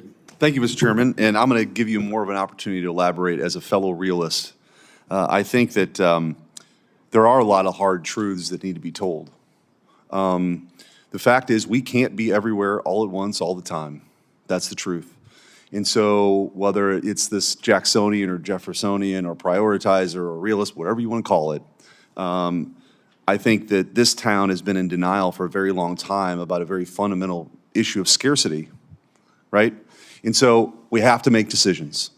Protecting the homeland, focusing on China, those are our top two priorities. There isn't to say there aren't other things that are of concern, but our industrial base has been strained to a point that it's not been, which is why there's really no daylight on this committee about sort of trying to reinvigorate that industrial base. But I think this Wilsonian adventurism that's defined post-Cold War foreign policy has been a huge distraction about what our core national interests are. And so you've been a really leading advocate on that. But I want to give you an opportunity to sort of expound on that. What does, in your role, hopefully your new role here, could you elaborate on what that prioritization, how that would play out, how you think about these things? Because the truth is, if you have a strained industrial base, if you're building things for a land war in Europe, you might be neglecting long-range fires in the Indo-Pacific, right? So how do you view all this? Well, thanks very much, Senator, and obviously really an honored and very similar perspective as yours. And I would say that I think, you know, and I talked about this in my responses to my advanced policy questions, this so-called Lippmann gap, named after the famous journalist Walter Lippmann, who talked about, you know, the danger of a gap between what you're aspiring to do and what you actually can do. And if you get that bluff called, that's catastrophe.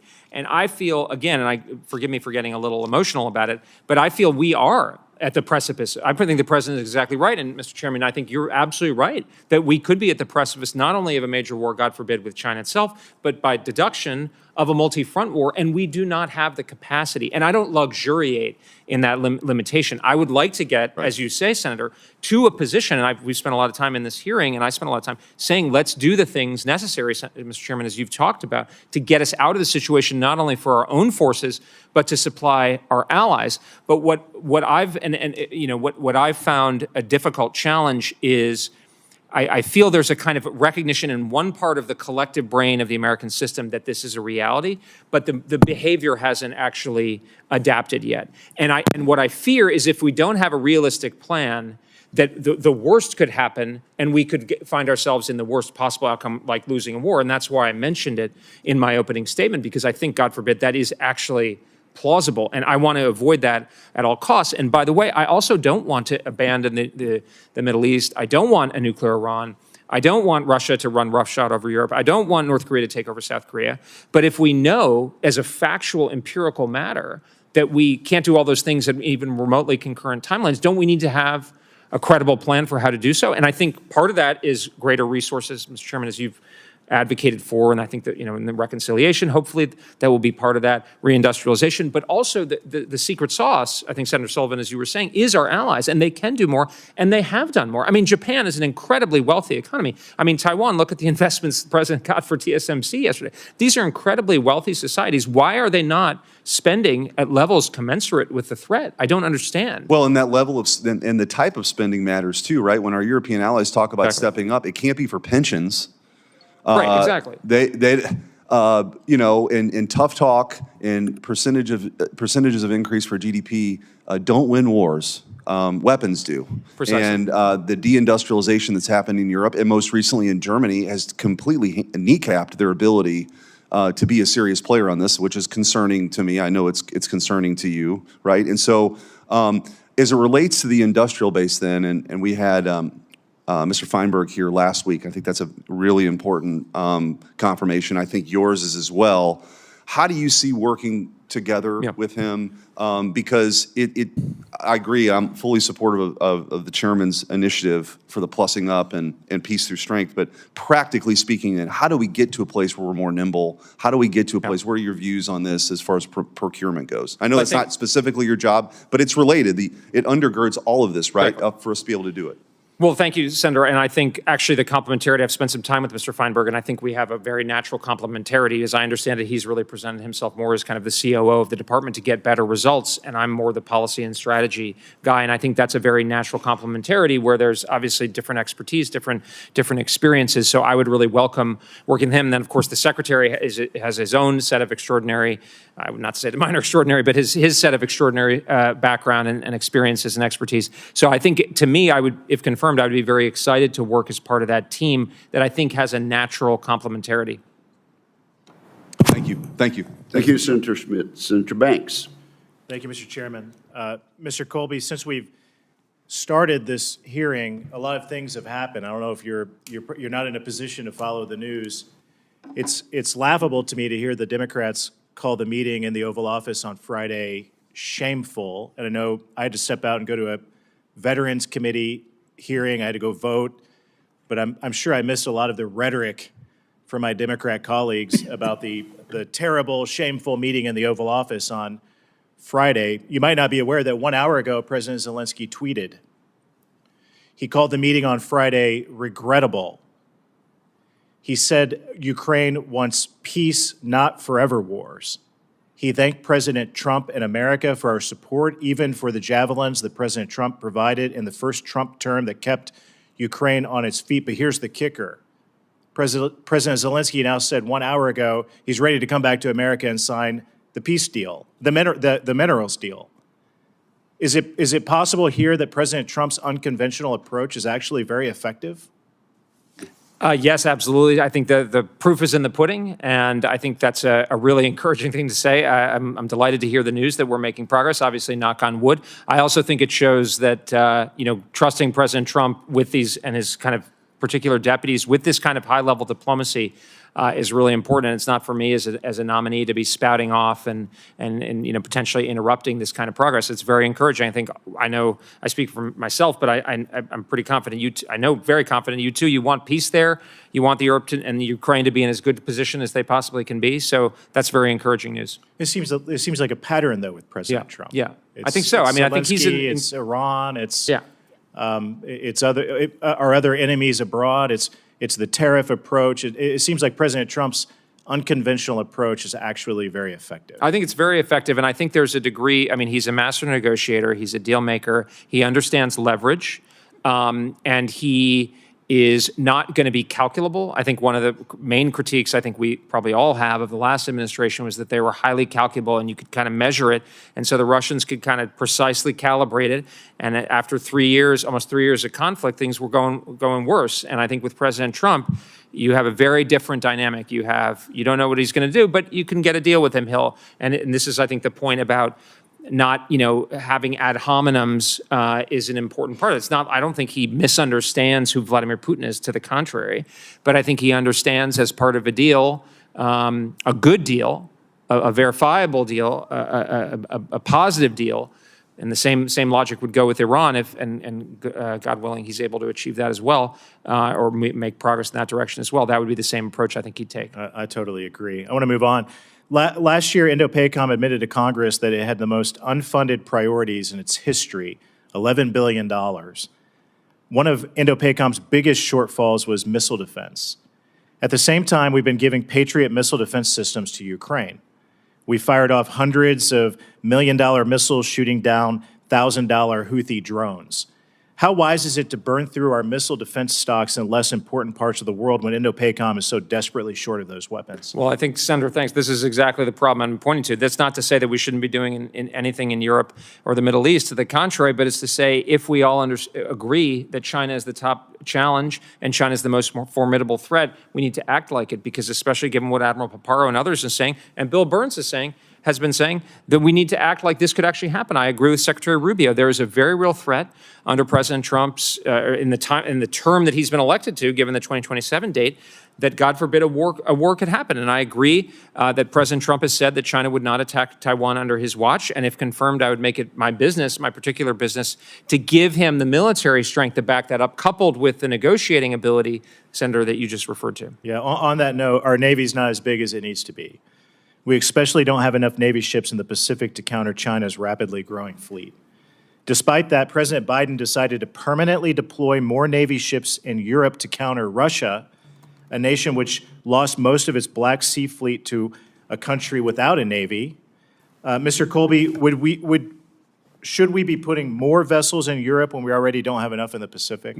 Senator, I think we should be putting the military capabilities, especially that are relevant in the priority area, ships, submarines, missile defense assets, have to be focused on deterring a conflict over Taiwan. And if, God forbid, it happens, giving our soldiers and sailors and airmen and defenders and Marines the best shot. I mean, that's something I feel very deeply is I'm not in uniform, but if confirmed, it would be my job to make sure those who are in uniform or who do stand in harm's way, the best shot at winning, because the American military shouldn't get in a fair fight. Thank you. I yield back.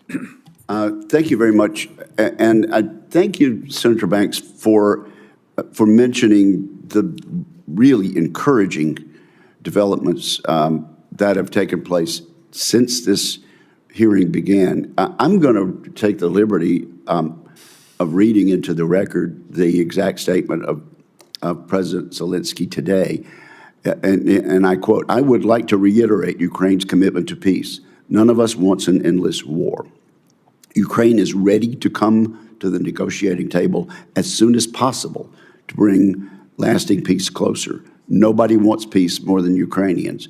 My team and I stand ready to work under President Trump's strong leadership to get a peace that lasts. We are ready to work fast to end the war, and the first stages could be the release of prisoners and truce in the sky. Could be. Ban on missiles, long-range drones, bombs on energy and other civilian infrastructure, and truce in the sea immediately if Russia will do the same. Then we want to move very fast through all the stages and to work with the U.S. to agree on a strong final deal. We really do value how much America has done to help Ukraine maintain its sovereignty and independence. And we remember the moment when things changed, when President Trump provided Ukraine with javelins. We are grateful for this. Our meeting in Washington at the White House on Friday did not go the way it was supposed to be. It is regrettable that it happened this way. It is time to make things right. We would like future cooperation and communication to be constructive. Regarding the agreement on minerals and security, Ukraine is ready to sign it at any time in any convenient format.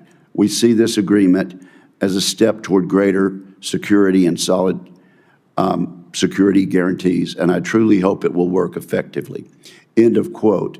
And I would then remind those within the sound of my voice and those reading the record that our president, President Trump, has said the government of the United States of America supports Ukraine's efforts to obtain security guarantees needed to establish lasting peace. And to end the quote, and so let me just say this. I probably will not have an opportunity to take to the floor today, but I hope this is a day when we can refrain from some of the rhetoric that it's tempting to make. I hope this is a day when senators and members of the House of Representatives can take a deep breath and hope that the excellent, hopeful signs that come from this statement by President Zelenskyy come to fruition and come to fruition quickly. I've had fights with my roommates over time. We got over it. I'm even told sometimes there are family fights. It's regrettable when they spill out into the front yard. But friends get over it. Friends decide to move on. And I think we're seeing that process today. I hope to heaven that that is the case. And since Senator Banks mentioned it, I took the liberty of bringing it to the attention and to the record. Now, Mr. Colby, Senator Sullivan wants to question you for another half an hour. And, no, Senator Sullivan has a question or two to tie down, if you don't mind. And I realize this has been a long hearing for you and your family. Senator Sullivan. Mr. Colby, I wanted to make sure when you tell your kids that you went through this confirmation hearing that you said that it went through 2 rounds of tough questioning. So this is the second round. So thank you for, Mr. Chairman, indulging me. I think you're doing a great job right now. You're answering a lot of questions. Very quickly, the Wicker plan that you've reviewed is outstanding, and I'm not just saying that because that's our chairman. You're hearing Senator Banks and Senator Schmidt, many of us, Democrats as well, like that. Can you commit to work with this committee on getting to those kind of levels, the 3 to 5% of GDP that he puts forward? It's an excellent plan on shipbuilding, on industrial base, all the things we've talked about. I know that you got to go through the process, but just to fight for that. You might lose, but you know, we hear about 8% cuts. I've talked to Secretary Hegseth. That is not what he's planning. But we want to hear from the Pentagon officials that they will fight for this, because a lot of these choices that we're having to make, you're eloquently talking about, they become less difficult if we have a stronger industrial base and stronger military. Yes, Senator, I commit to advocating for the higher defense levels that I think are consistent with what our security dictates. Of course, what exactly that would be, I can't say, both because I don't know, but also it wouldn't ultimately be up to me. But I think we're in a situation where more robust levels of defense spending are clearly in order. Good. Let me go back to Taiwan very briefly. I would agree, and you talked about it earlier, it's the KMT, and it is the KMT, by the way. They control the legislature. It's different from the president's party. They're playing a dangerous game on their defense budget. And we all, if anyone from Taiwan is watching this hearing, they need to be, they need to realize they're playing a dangerous game, okay? Cutting defense spending right now is not the right signal. We all agree with that. As you know, the Taiwan Relations Act requires the U.S. to make weapons available to Taiwan for its defense. Every administration since 1979 has pledged to abide by that, and has. The Trump administration did a great job its first term. If confirmed, will you work with us to make sure we're going to turn the Taiwanese around, but that we will commit to work with Taiwan and us to comply with the Taiwan Relations Act? Yes, certainly, Senator, and even more than that, I would make it a special focus to accelerate and revamp and focus those capabilities and expand them, those weapons transfers and sales and so forth, to assist Taiwan in its ability to defend itself. So I've mentioned the pressure that we need to put on Taiwan. I think you're absolutely right, Senator, but we also need to do our part on the U.S. side to make real capabilities available in a timely fashion, which we've not done a good job on. Get those weapons out there. I met with the previous president. She had a great statement to me when I talked about will. And she said, will is often a function of training and capability. If you're stronger and you have weapons, we have this giant backlog, for example, of harpoons that we should be getting to the Taiwanese. So I think that's an important point that she made. Will is a function. You have a final question. The final question is the most important of the whole hearing. We're talking about protecting the homeland. A lot of focus on the southern border, not always a ton of focus on the northern border. My part of the world, Alaska, the Arctic, the North Pacific.